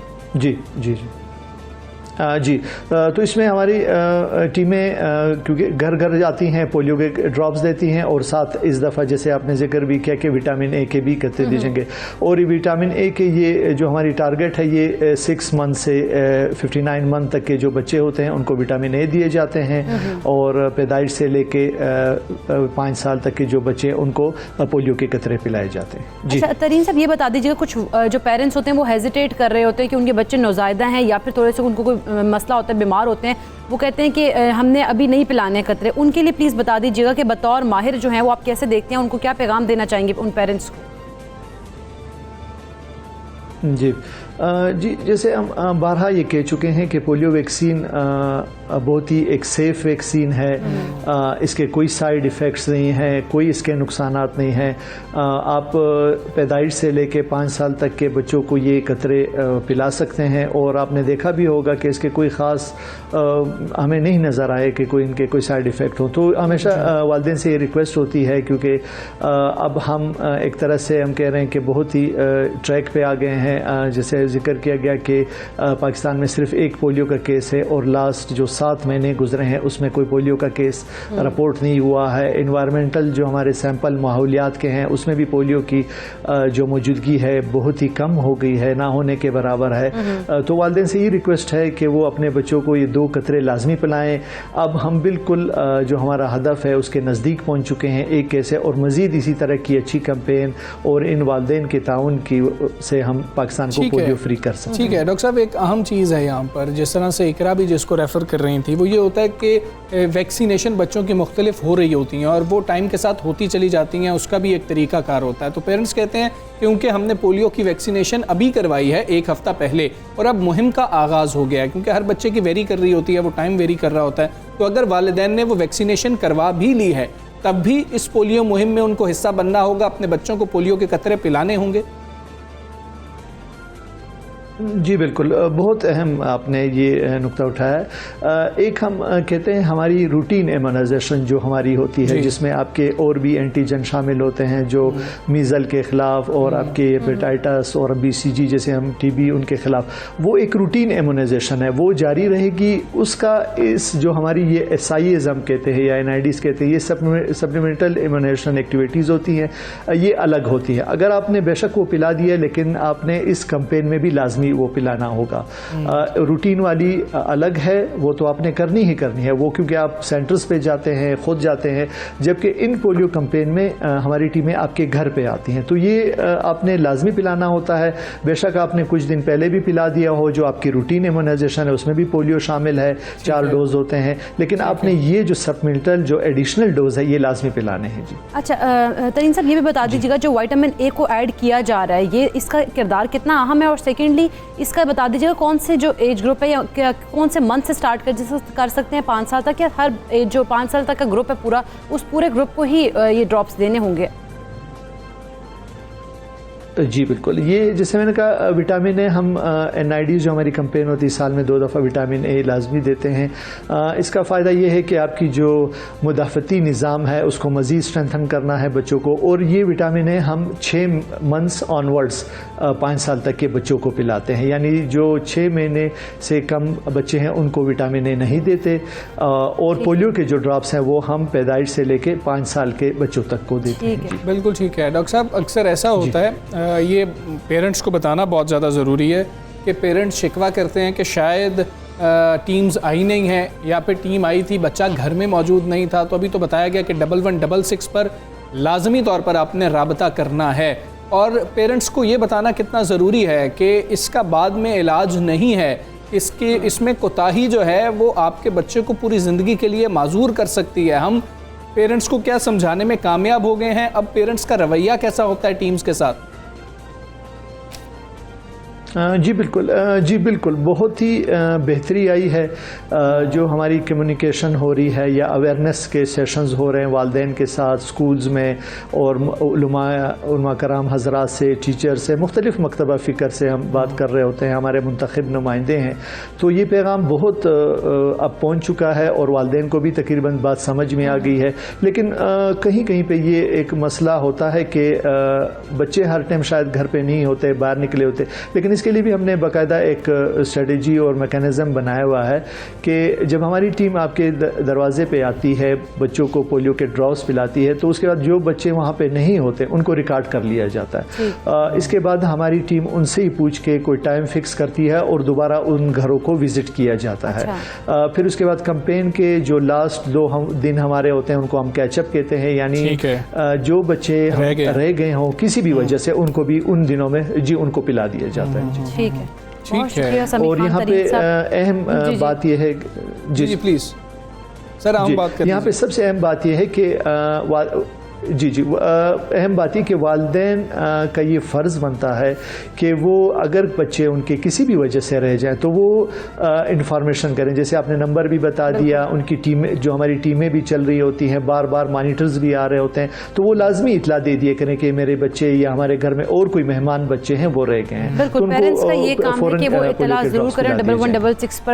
अगर इस तरह से कोई मिस हो गया तो वो ज़रूर वहाँ पर उनसे रब्ता करके उनको कंप्लेन भी रजिस्टर करवा सकते हैं। बहुत शुक्रिया समी खान तरीन साहब, आप सबके साथ से गुफ्तगू कर रहे थे। और ये बहुत ज़रूरी है कि जो मुहिम ये 5 रोज़ा मुल्क भर में शुरू हुई है, आप अपने बच्चों को लाजमी तौर पर पोलियो के ड्रॉप्स पिलाएं। और जिस तरह से उन्होंने कहा है कि विटामिन ए के जो उन्होंने इजाफी ऐड किए वो 6 मंथ्स के जो बाद वाले बच्चे हैं वो उनके लिए हैं। बिल्कुल, अगर आपके बच्चे की वैक्सीनेशन चल रही है, जो कि आप बच्चे की वैक्सीनेशन करवा भी रहे हैं, वो आपने 2 रोज़ पहले भी करवाई है और उसके अंदर पोलियो के जो कतरे शामिल भी थे, तब भी आपने अपने बच्चे को पोलियो के कतरे लाजमी तौर पर इस मुहिम के अंदर पिलाने। और ये नहीं है कि ज़िंदगी में सिर्फ एक बार पोलियो के कतरे पिलाने होते हैं। जब ये मुहिम का आगाज़ गवर्नमेंट की जानिब से किया जा रहा होता है, हमारी ज़िम्मेदारी है कि हमने अपने बच्चों को 5 साल की उम्र तक लाजमी तौर पर, बेशक हम पहले 5 दफ़ा, 8 दफ़ा, 10 दफ़ा बच्चों को पोलियो के कतरे पिला चुके हैं, इस मुहिम के दौरान भी पोलियो के कतरे लाजमी पिलाने, क्योंकि पेरेंट्स कंफ्यूज हो जाते हैं अक्सर कि हमने 1 दफ़ा पिला लिए हैं, 1 दफ़ा नहीं पिलाने, हर मुहिम के अंदर आपने लाजमी पिलाने। और 1166 याद कर लीजिए, 1166। अगर टीम आई, बच्चा घर में नहीं था, आपके बच्चे को नहीं पिला सके, या फिर टीम नहीं आई और आपका बच्चा रह गया, तो आपने इस पर फ़ोन करना है। आप फ़ोन करेंगे, अपनी शिकायत रजिस्टर कराएंगे, तो लाजमी तौर पर टीम आएगी, फौरी इस पर एक्शन लिया जाएगा और फिर आपका बच्चा जो है वो पोलियो के कतरे पीने से रह ना जाए, ऐसा कतन इस मुहिम के दौरान नहीं होगा। सब बहुत मेहनत कर रहे हैं, थोड़ी सी मेहनत हमें भी करनी है। एक ब्रेक लेते हैं, ब्रेक के बाद वापस आते हैं। Stay with us.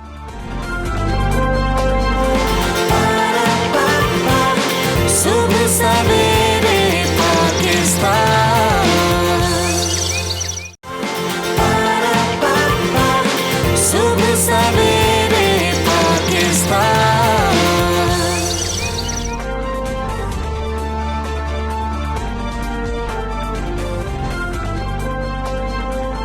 Welcome back to Subah Savere Pakistan. अब कुछ बात करेंगे नौजवानों की नौकरियों के हवाले से, क्योंकि जो पाकिस्तान है उसमें नौजवानों के लिए नौकरियों की जो कमी है वो कोई ढकी छुपी बात तो नहीं है।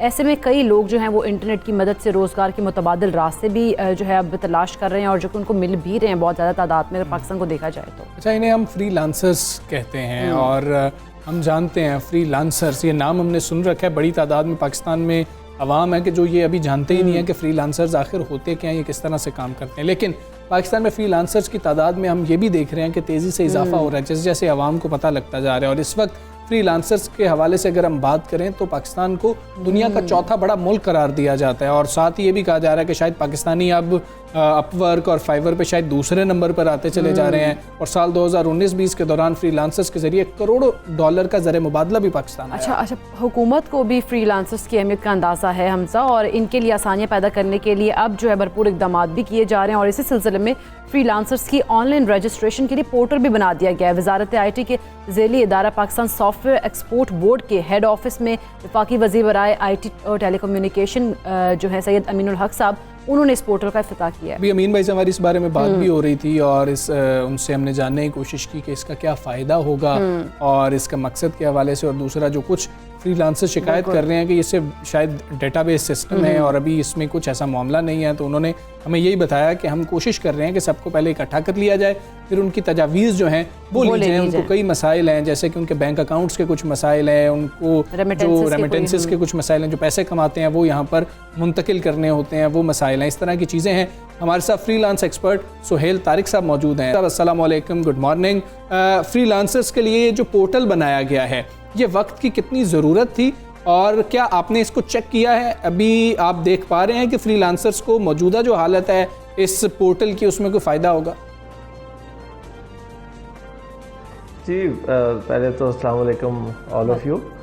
बिल्कुल ये इस वक्त की तो ज़रूरत बिल्कुल है कि हम एक डेटाबेस बनाएं और गवर्नमेंट भी इनिशिएट करे, क्योंकि अब तक तो ये सारी एक प्राइवेट एक एफर्ट थी और बिल्कुल इससे फ़ायदा होगा, क्योंकि फिर हम अब लेट्स सी, आई होप कि ये लोग हमसे कनेक्ट करेंगे और हमसे सजेशंस लेंगे और हम बिल्कुल अच्छी उम्मीद करें, क्योंकि अच्छा तो लगा है कि चले कुछ तो हुआ, ऑन किया गया।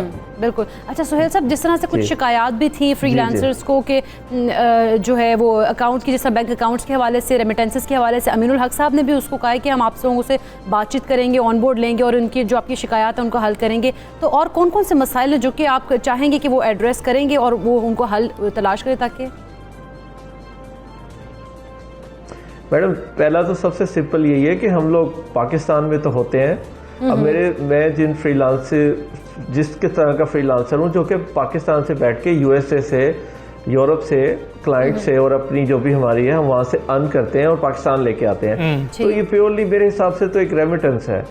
तो मैं तो इसको चाहूँगा जैसे एक फॉरेन रेमिटेंस को ज़र मुबादला को एक प्रिविलेज हासिल है, हमें भी हमारी मनी को भी इसी तरह की प्रिविलेज हासिल है, हमारे अकाउंट्स को भी। और सेकंड सबसे जो इम्पोर्टेंट पार्ट है कि देखिए, मैं अब एक कम्युनिटी को रिप्रेजेंट करता हूँ। मैं जानता हूँ कि मैं भी अपने उतने ही पैसे पाकिस्तान लाता हूँ जितने मुझे एक्सपेंस आउट करने होते हैं। वाई? बिकॉज पाकिस्तान पे लाने के लिए भी मुझे टैक्स देना पड़ता है, और अगर मैंने उसको फिर कहीं भेजना है, सपोज चाइना हमारा फ्रेंडली मुल्क है, मुझे वहाँ पे जाने के लिए फिर डबल बैंक चार्जेस पे करने, टैक्सेशन नहीं, बैंक चार्जेस। अच्छा। सो इसको एड्रेस करने की जरूरत है। और जी, और दूसरा हमारा जो बैंकिंग चैनल है, चंद बैंक्स को छोड़कर हम लोग ऑनलाइन पेमेंट्स नहीं कर सकते। That is not like Amazon के साथ अब आ तो गया है, लेकिन क्या पाकिस्तानी बैंक उस पर इंटीग्रेट हो रहे हैं as a deposit method, as a charge method, और eBay, वॉलमार्ट और Upwork's leave these selling platform just as a freelancer. Upwork, Fiverr, freelance, Guru, इन सब पर क्या हमारे सारे बैंक्स या टॉप 5 बैंक्स, 10 बैंक्स, क्या डेबिट कार्ड, सुहेल तारिक साहब, आपकी बातों से ये हम महसूस कर रहे हैं कि पाकिस्तानी नौजवान, पाकिस्तानी फ्रीलांसर जितना पैसा, जितने डॉलर्स, हम पैसा नहीं, रुपयों में भी बात नहीं करेंगे, हम डॉलर्स में बात करेंगे क्योंकि हमें डॉलर्स अच्छे लगते हैं, तो डॉलर्स कमा रहे होते हैं। वो सारे डॉलर्स पाकिस्तान नहीं आ रहे होते हैं क्योंकि ऐसा कोई सिस्टम नहीं है। वो सिर्फ इतने पैसे मंगवाते हैं कि जितना घर का खर्च चल जाएगा, उनके एक्सपेंस हो जाएंगे, बाकी डॉलर्स बाहर ही पड़े रहते हैं। बिल्कुल, जैसा कि मैंने बताया कि डबल बैंक चार्जेस हैं, मुझे लाने पर भी चार्जेस देने पड़ते हैं। मैं वापस अगर किसी को मोस्टली मैं पर्सनली अपनी बात करूंगा, मैं अमेरिका में कमाता हूं और मुझे चाइना में पे करना पड़ता है बाज़ औक़ात, और कुछ मेरे स्टाफ है फिलिपाइन में है, मैं उसको सैलरीज देनी होती, तो मुझे पाकिस्तान से बाहर भेजते हुए तो मुझे बड़ी रेड टेप्स हैं। और क्यों है, एक कम्युनिटी है, एक तरह का बैंक अकाउंट खुलना चाहिए जिसको रेड टेप्स ना हो, स्मूथ सेलिंग हो। हम मेरा ऑफिस है, मतलब ड्यू डिलिजेंस कर लें, कुछ ना कुछ हमसे इसमें अगेन हम लोग हेल्प कर सकते हैं ड्यू डिलिजेंस करने में कि किस तरह की ड्यू डिलिजेंस हो सकती है कि ब्लैक शिप्स ना आ जाए। आई नो गवर्नमेंट के मिसाइल भी, क्योंकि हम लोग भी इधर ही के हैं, मतलब पाकिस्तान के बच्चे हैं हम लोग, तो हमें पता है कि वो भी क्यों डरते हैं। तो इंडल्ज कर लेंगे तो कुछ बेहतर सूरत हाल हो जाएगी। ठीक है। अच्छा सुहेल साहब, जिस तरह से ये फ्रीलांसर्स के लिए एक पोर्टल बनाया गया, इसके फीचर्स क्या हैं, इस बारे ज़रा हमें बता दीजिएगा। ये तो अभी तक डेटाबेस है मैडम, मैंने इसको खुद भी चेक किया। ये अभी जस्ट हमारे CNIC और NTN नंबर और बैंक स्टेटमेंट लेके ये लोग एक डेटाबेस बना रहे हैं, और फिर मेरा ख्याल उसके बाद ये कुछ प्लान आउट करेंगे। अभी तो उसमें कुछ ऐसा फैसिलिटीज वाइज तो कुछ भी नहीं है। अच्छा ठीक है सुहेल तारिक साहब, आप ये कहेंगे फ्रीलांसर्स को कि कम से कम यहाँ पर रजिस्टर तो हो, क्योंकि जब एक कम्युनिटी नजर आ रही होगी तो फिर वो अपने मसाइल भी शायद अच्छे तरीके से बताए। बिल्कुल, मैं सबको कहूँगा कि बिल्कुल ना घबराएं, घबराना बिल्कुल भी नहीं है, और आप जाएं। इसमें मैंने भी इनरोल किया है, आप भी इनरोल करें, गवर्नमेंट पे ट्रस्ट करें। ये मतलब हमें अपनी गवर्नमेंट पे अल्टीमेटली ट्रस्ट करना है, और मैं गवर्नमेंट से भी अपील करता हूँ कि ये लोग फ्री सोल्स हैं, हम लोग बॉर्डरलेस हैं, हम लोग टाइमलेस हैं। मैं रात में काम करता हूँ, दिन में सोता हूँ, तो हमारे साथ अगर आप वी डोंट हमें इस तरह से सलूक नहीं किया जाए जैसे कि हम कोई हमसे बात की जाए, हम तो खुद सेटिस्फेक्शन देना चाहते हैं। ठीक है। अच्छा सुहेल तारिक साहब, ये तो सारी बातें इस पोर्टल के हवाले से, आपकी मुश्किलात के हवाले से हो गई। आप क्योंकि पाकिस्तान के काफ़ी फ्रीलांसर्स हैं जिनके आप उस्ताद भी हैं, तो नए बच्चे जो कमा नहीं पा रहे हैं बेचारे और बेरोज़गार हैं, जिन्होंने डिग्रीज़ ले ली हैं, वो फ्रीलांसिंग करना चाहते हैं, वो फ्रीलांसर बनना चाहते हैं, उनको आप क्या मशवरा देंगे कि कैसे आप फ्रीलांसर बन सकते हैं?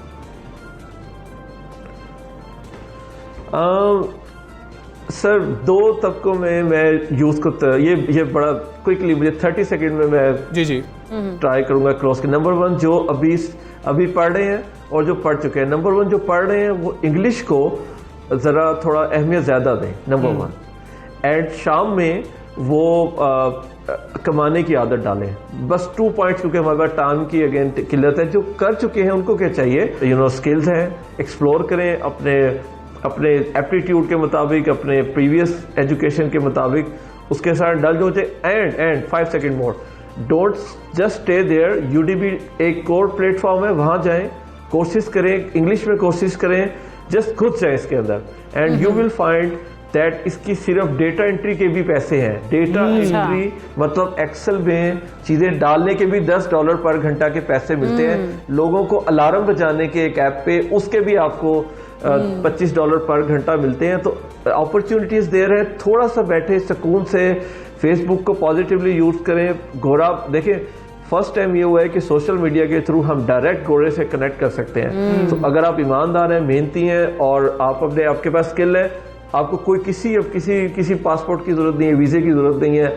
You can do anything right from the comfort of your home. That is basically the miracle that happens. अच्छा, कितनी देर में एक बच्चा कोई स्किल सीख जाता है? तो थोड़ा सा दौरानिया भी बता देना, क्योंकि हमारे बच्चे 4 साल डिग्री करने के बाद, 16 साल तालीम हासिल करने के बाद कहें जी कि 2 साल मजीद स्किल सीखने में लग जाएंगे, तो रहने दो, नौकरी ढूंढते हैं। कितना टाइम लग जाता है कोई स्किल सीखने में? Sir 6 months is my time. अच्छा। और बहुत लेट कर ले तो 1 साल। 1 साल में आपको कमाना चाहिए। अब तो देखिए, इस वक्त ये जो 4 साल पहले इस इंडस्ट्री से कनेक्ट हुआ था, तब थोड़ा मुश्किल था, लोग तो ट्रस्ट ही नहीं करते थे, हवाई रोजी और ये सब बातें थी।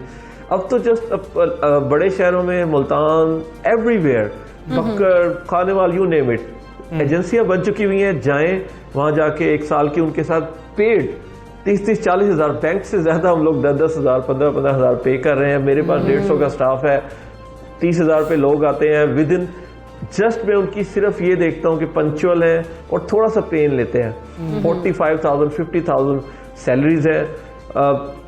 इट कनेक्ट करें, देखिए स्किल है, मैं भी सीख रहा हूँ, उसकी कोई वो नहीं है, लेकिन 6 मंथ के अंदर आपको इतना जरूर होना चाहिए कि आप कमाना शुरू कर देते हैं। और वो 40-50 हज़ार रुपये हो सकता है कि आप कमाना शुरू कर देंगे 6 माह के अंदर। सुहेल तारिक साहब, बहुत शुक्रिया आपका। सुबह सवेरे से आप बात कर रहे थे, हम फ्रीलांसर्स की बात कर रहे होते हैं, उनके कुछ मसाइल हैं, लेकिन वो लोग जो परेशान हैं कि जी कि कैसे फ्रीलांसर बनना है, तो वो कुछ आसान चीज़ें हैं, कुछ उन्होंने बताई हैं, वेबसाइट्स भी बताई हैं, वहाँ पर जा सकते हैं और स्किल सीखना बड़ा आसान वो आप तरीका है। अर्न कर सकते हैं और इतने कम टाइम में, मतलब अगर आप इतना पढ़ रहे हैं और ऊपर से अक्सर हम देखते हैं कि नौकरी की तलाश में साल 2-2 साल लग जाते हैं, वो ढूंढ रहे होते हैं। तो अब अगर आप 6 मंथ्स, उन्होंने कहा कि जो मिनिमम टाइम उन्होंने 6 मंथ्स का कहा है और मैक्सिमम उन्होंने कहा कि साल का साल जो किसी ने स्किल हासिल की है तो 1 साल के बाद उसको उसने अर्न करना चाहिए, अच्छा कमाना चाहिए, और ये अच्छा कमाना चाहिए। डॉलर्स में पैसे आ रहे होते हैं, जो डॉलर्स जिस तरीके से हमें बताया है कि सुहेल तारिक साहब ने कि पाकिस्तानी नौजवान डॉलर्स में काफ़ी ज़्यादा कमा रहे हैं, लेकिन वो डॉलर्स पाकिस्तान नहीं आ रहे हैं क्योंकि ऐसा कोई सिस्टम नहीं है। तो ये सिस्टम होना चाहिए कि वो आसानी से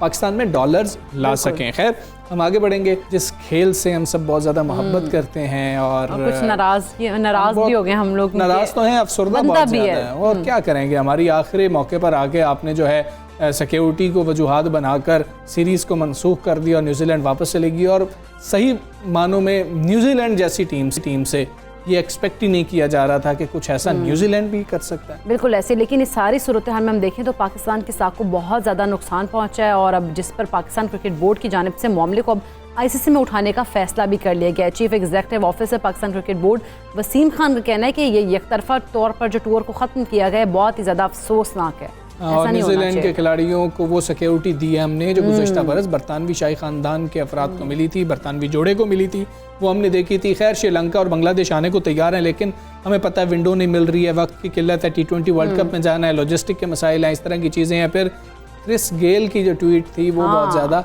पसंद की जा रही है और हमें ऐसे ही मोहब्बत करने वाले दोस्तों की ज़रूरत है। भी उनकी जो ट्वीट है ना वो टॉप ट्रेंड में आ रही थी कि उन्होंने कितना ज़बरदस्त जो है वो ट्वीट किया। उन्होंने कहा कि मैं पाकिस्तान जा रहा हूँ तो मेरे साथ कौन कौन आना चाहेगा, और बहुत सारे लोगों ने जो है वो उनको सराहा भी और उन्होंने बहुत ज़्यादा जो हमारे अपने खिलाड़ी हैं उन्होंने भी उनको बहुत ज़्यादा अप्रिशिएट किया कि जी कि आप हाँ इधर मुलाकात होती है। बिरयानी की ऑफर भी किया से मज़र ने। अच्छा, बात करेंगे। हमारे साथ इस वक्त मौजूद हैं हाफिज़ स्पोर्ट्स एनालिस्ट हैं इमरान। अस्सलाम वालेकुम, गुड मॉर्निंग इमरान। सब दुखी तो बहुत ज़्यादा हैं और जज्बाती भी बहुत ज़्यादा। रमीज़ राजा साहब भी बहुत ज़्यादा जज्बाती हमें नज़र आ रहे थे कि उन्होंने भी कहा कि अब हम सख्त मौक़िफ़ इख्तियार करेंगे।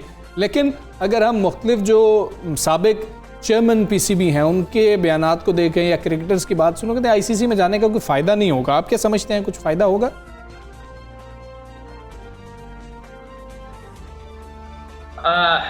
जी वालेकुम, बहुत शुक्रिया आपका। देखें, ICC में जाने का पाकिस्तान को फ़ायदा उस सूरत में हो सकता था कि अगर यहाँ पर ये ICC cricket world cup super league का हिस्सा होते ये मैचेस और पॉइंट्स उसके होते और पाकिस्तान के पास केस ज़्यादा मजबूत होता। मैं ये नहीं कह सकता था कि उस वक्त अगर हमारे पास ये सूरत हाल होती और हम ICC में चले जाते तो हमारी सारी बातें मानी जाती, लेकिन एक आपका केस मजबूत जरूर हो सकता था कि ICC cricket world cup super league के मैचेस की भी जिम्मेदारी अगर ICC नहीं उठा सकता और उनके पॉइंट्स के हवाले से उनके माली जो नुकसान है पाकिस्तान क्रिकेट बोर्ड का हुआ है उस हवाले से भी अगर ICC कुछ नहीं कर सकता तो फिर उस एक क्रिकेट की आलमी तंजीम की हैसियत क्या बाकी रह जाती है कि जब वो अपने ही मुकाबलों को मुनज़्ज़म करने में, उसके इनेकाद को यकीनी बनाने में कामयाब नहीं हो सकता या हो पाता तो फिर यकीनी तौर पर सवालात उसकी हैसियत पर भी उठते हैं। लेकिन यहाँ पर जहाँ पर हम ये समझते हैं कि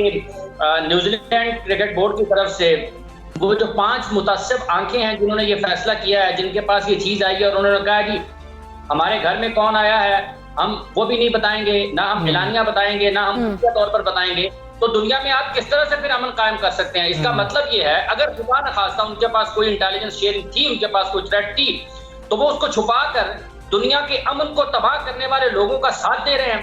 क्यों उन्होंने वो पाकिस्तान की हुकूमत के साथ, पाकिस्तान की सिक्योरिटी एजेंसीज के साथ वो चीजें सामने क्यों नहीं रखी हैं? क्या आप लोगों की सपोर्ट कर रहे हैं जो दुनिया के अमन के लिए खतरा है? पाकिस्तान के कानून नाफिज करने वाले इदारे, फौज पाकिस्तान, रेंजर, सास इदारे पाकिस्तान के निहत्ते शहरी, पाकिस्तान के पुलिस ने हमने 70,000 कीमती जानों का नजराना पेश किया है, तब जाकर ये अमन बहाल हुआ है। हमने उन दहशतगर्दों के खिलाफ 2 दहाइयों तक जंग लड़ी है, तब जाके मुल्क में ये अमन बहाल हुआ है। ये कौन होते हैं ये कहते हैं कि हम नहीं बताएंगे। बिल्कुल इमरान, फाइव वाइफ की जानिब से जिस तरह से उन्होंने कहा कि इतला दी गई और ये दौरा फिर जो है मनसूख किया गया, लेकिन मौजूदा हालात को देखते हुए इंग्लैंड की जानिब से भी दौरा मुलतवी किए जाने के खदशात जो है कुछ सामने आए थे। अगर T20 वर्ल्ड कप की बात करें वो भी सर पर है, क्या कौमी टीम जो है मेगा इवेंट की तैयारियां कर पाएगी इस सारे सिचुएशन में? देखिए, पाकिस्तान के लिए इस वक्त वर्ल्ड T20 चैंपियनशिप से ज्यादा अहम मुल्क की साख है पाकिस्तान के लिए इस वर्ल्ड T20 चैंपियनशिप से ज्यादा अहम अपने मुल्क में होने वाले क्रिकेट मुकाबले हैं। देखिए वो तो हो रहे हैं, क्रिकेट के मुकाबले जो बैन अवी मुकाबले हैं वो तो नहीं रुके हैं। रुका क्या है? रुकी तो पाकिस्तान में क्रिकेट थी। पाकिस्तान की एक पूरी नस्ल अपने मैदानों पर जो बेहतरीन क्रिकेट है, दुनिया के बेहतरीन खिलाड़ियों को, अपने बेहतरीन खिलाड़ियों को अपने मुल्क में अपने मैदानों पर आंखों के सामने खेलते हुए देखने से महरूम रही है। पाकिस्तान के लिए इस वक्त वर्ल्ड T20 चैंपियनशिप इतना अहम नहीं है। खिलाड़ियों की कारकर्दगी बिल्कुल ठीक होनी चाहिए, तैयारियां बहुत अच्छे अंदाज में होनी चाहिए, लेकिन सरेदस्त जो इस वक्त हालात हैं वो पाकिस्तान के लिए अपनी साथ पाकिस्तान में बैन अवी क्रिकेट की बहाली का जो सफर शुरू हुआ था 2015 से, उसमें जो तात्तुल आया है, उसमें जो रुकावट आ रही है, वो सबसे बड़ा मसला है। और इंग्लैंड का आपने सवाल किया, देखें उन 5 मुतासिब आंखों में एक बड़ी मुतासिब इंग्लैंड की भी है। बिल्कुल इन 5 आंखों में जिसमें अमेरिका है, जिसमें कनाडा है, जिसमें ऑस्ट्रेलिया है, इंग्लैंड है, तो हम कैसे ये तवक्को कर सकते हैं? हम उम्मीद करते हैं, हर पाकिस्तानी ये उम्मीद करता है कि इंग्लैंड वो वाला फैसला नहीं दोहराएगा जो न्यूजीलैंड ने किया है। लेकिन पाकिस्तान में क्रिकेट खेलने के हवाले से, पाकिस्तान में क्रिकेट के मुकाबलों के इनेकाद के हवाले से 2015 में पहली मर्तबा न्यूजीलैंड आई थी 6 साल के वक्फे के बाद। उसके बाद आप देखें कि कितने बेहतरीन अंदाज में पाकिस्तान ने गैर मुल्की खिलाड़ियों को, टीमों को, ना सिर्फ इंफरादी तौर पर खिलाड़ियों को, बल्कि South Africa, ICC world 11, Sri Lanka, Bangladesh, जनूबी अफ्रीका, वेस्ट इंडीज, इन तमाम टीमों को और इसके साथ साथ PSL में शामिल गैर मुल्की कमेंटेटर्स को, ऑफिशियल्स को होस्ट किया है, कामयाबी के साथ किया है, पुरअमन तरीके से किया है। तो आज किस तरह से रातों रात आपको कोई थ्रेट आती है, आप सुबह अपना बोरिया पे सर उठाते हैं और चले ठीक कह रहे हैं इमरान। अब जिस तरह से माइकल वॉन की जानिब से ये कहा गया कि बेहतर हो जाएगा कि अगर UAE में मैचेस मुंतकिल कर दिए जाएं, इस तरह के इशारे भी मिलना शुरू हो गए। पाकिस्तान का मौक़िफ़ क्या यही स्ट्रेट होना चाहिए कि नहीं खेलना तो पाकिस्तान में खेलें, हम कहीं और आपके साथ खेलने के लिए तैयार नहीं हैं? देखिए जी, अब जो सूरत हाल है ना, अब पाकिस्तान 2009 वाला पाकिस्तान नहीं है। अब आपके पास हालात बहुत बेहतर हैं। अब एक मरतबा फिर UAE चले जाएं और फिर अपने लोगों को महरूम करें, आप क्यों डिप्राइव करते हैं? ये नाइंसाफी नहीं है। ये जो नामहाद अलमबरदार हैं तहजीब के, इंसाफ के, आज़ादी इजहार राय के, ये नाइंसाफी नहीं है। क्या पाकिस्तान के करोड़ों लोगों को उनके अपने मैदानों पर क्रिकेट देखने से महरूम करें? पाकिस्तान के बेहतरीन टैलेंट उसके अपने मैदानों पर क्रिकेट खेलने से महरूम करें? ये इंसाफ है? भाई लंदन में एक दिन में 7 बम धमाके नहीं हुए। इंडिया में जब इंग्लैंड की क्रिकेट खेल रही थी वहां पर धमाके नहीं हुए। दुनिया में क्या न्यूजीलैंड में एक तशद्दुद गंदी के बंदे ने मस्जिद में दाखिल होकर निहत्तर लोग बिल्कुल क्या नमाज पढ़? क्या अमेरिका में शूटिंग नहीं होती है? क्या ये अमेरिकन जो है ये दूसरे लोग हैं, ये लोगों के मुल्कों पर ड्रोन मारकर उनको नहीं मारते हैं, उनको नहीं गिराते हैं? अच्छा ठीक है Imran, on a lighter note, Imran हम सब बहुत ज्यादा जज्बाती हैं, हम बहुत जज्बाती हुए हैं। ऑन अ लाइटर नोट ये मुझे बता दें, बड़ी बहस भी चल रही है इस वक्त सोशल मीडिया के ऊपर, पाकिस्तान और न्यूजीलैंड का T20 वर्ल्ड कप में जो मैच होगा वो ज़्यादा बड़ा मैच होगा पाकिस्तानियों के लिए, या भारत के साथ जो मैच होगा वो ज़्यादा बड़ा मैच होगा? देखिए जी, ये फ्लेवर जो है ना, ये जो जिसमें आपको दिलचस्पी, दिलकशी और जिसमें आपको खिंचाव नज़र आता है और जिसमें आपको असाब का मुकाबला नज़र आता है और जिसमें लोग अपने आप को कुछ और ना करने के सिर्फ टीवी के ऊपर देखते हैं, ये दिलकशी और ये हुस्न और ये जज्बात ये सिर्फ पाकिस्तान की टीम के साथ जुड़े हुए हैं। ये दुनिया में चंद ममालिक ऐसे हैं क्रिकेट खेलने वाले जिनकी तरफ जो दुनिया में कहीं भी खेल रहे हों, किसी भी मुल्क के साथ खेल रहे हों, किसी भी टीम के खिलाफ खेल रहे हों, लोग उनको देखना चाहते हैं और वो पाकिस्तान की टीम उनमें नंबर 1 पर आती है। बिल्कुल, इंडिया हो, न्यूजीलैंड हो, हम तो पहले ही दुनिया का मुकाबला करते हुए पाकिस्तान यहाँ तक पहुंचा है। अब पाकिस्तान के खिलाड़ियों का सबसे बड़ा ही होना चाहिए कि देखें, आपकी बात ठीक है कि वो न्यूजीलैंड के साथ बड़ा होता है या इंडिया के साथ बड़ा होता है, पाकिस्तान कहीं पर किसी भी मौके पर किसी भी जगह पर खेले, इंडिया से बड़ा पाकिस्तान के लिए मैच कोई नहीं हो सकता, ठीक है? और पाकिस्तान मुकाबले का कोई मवाजना नहीं है, कोई मुकाबला नहीं है। ठीक हो गया इमरान, बहुत शुक्रिया आपका। पाकिस्तान से कर रहे थे, हम सारों के जज्बात यही हैं जो इमरान के जज्बात हैं। हम आपसे इजाजत लेंगे, अपना बहुत ख्याल रखिए। अल्लाह हाफ़िज़।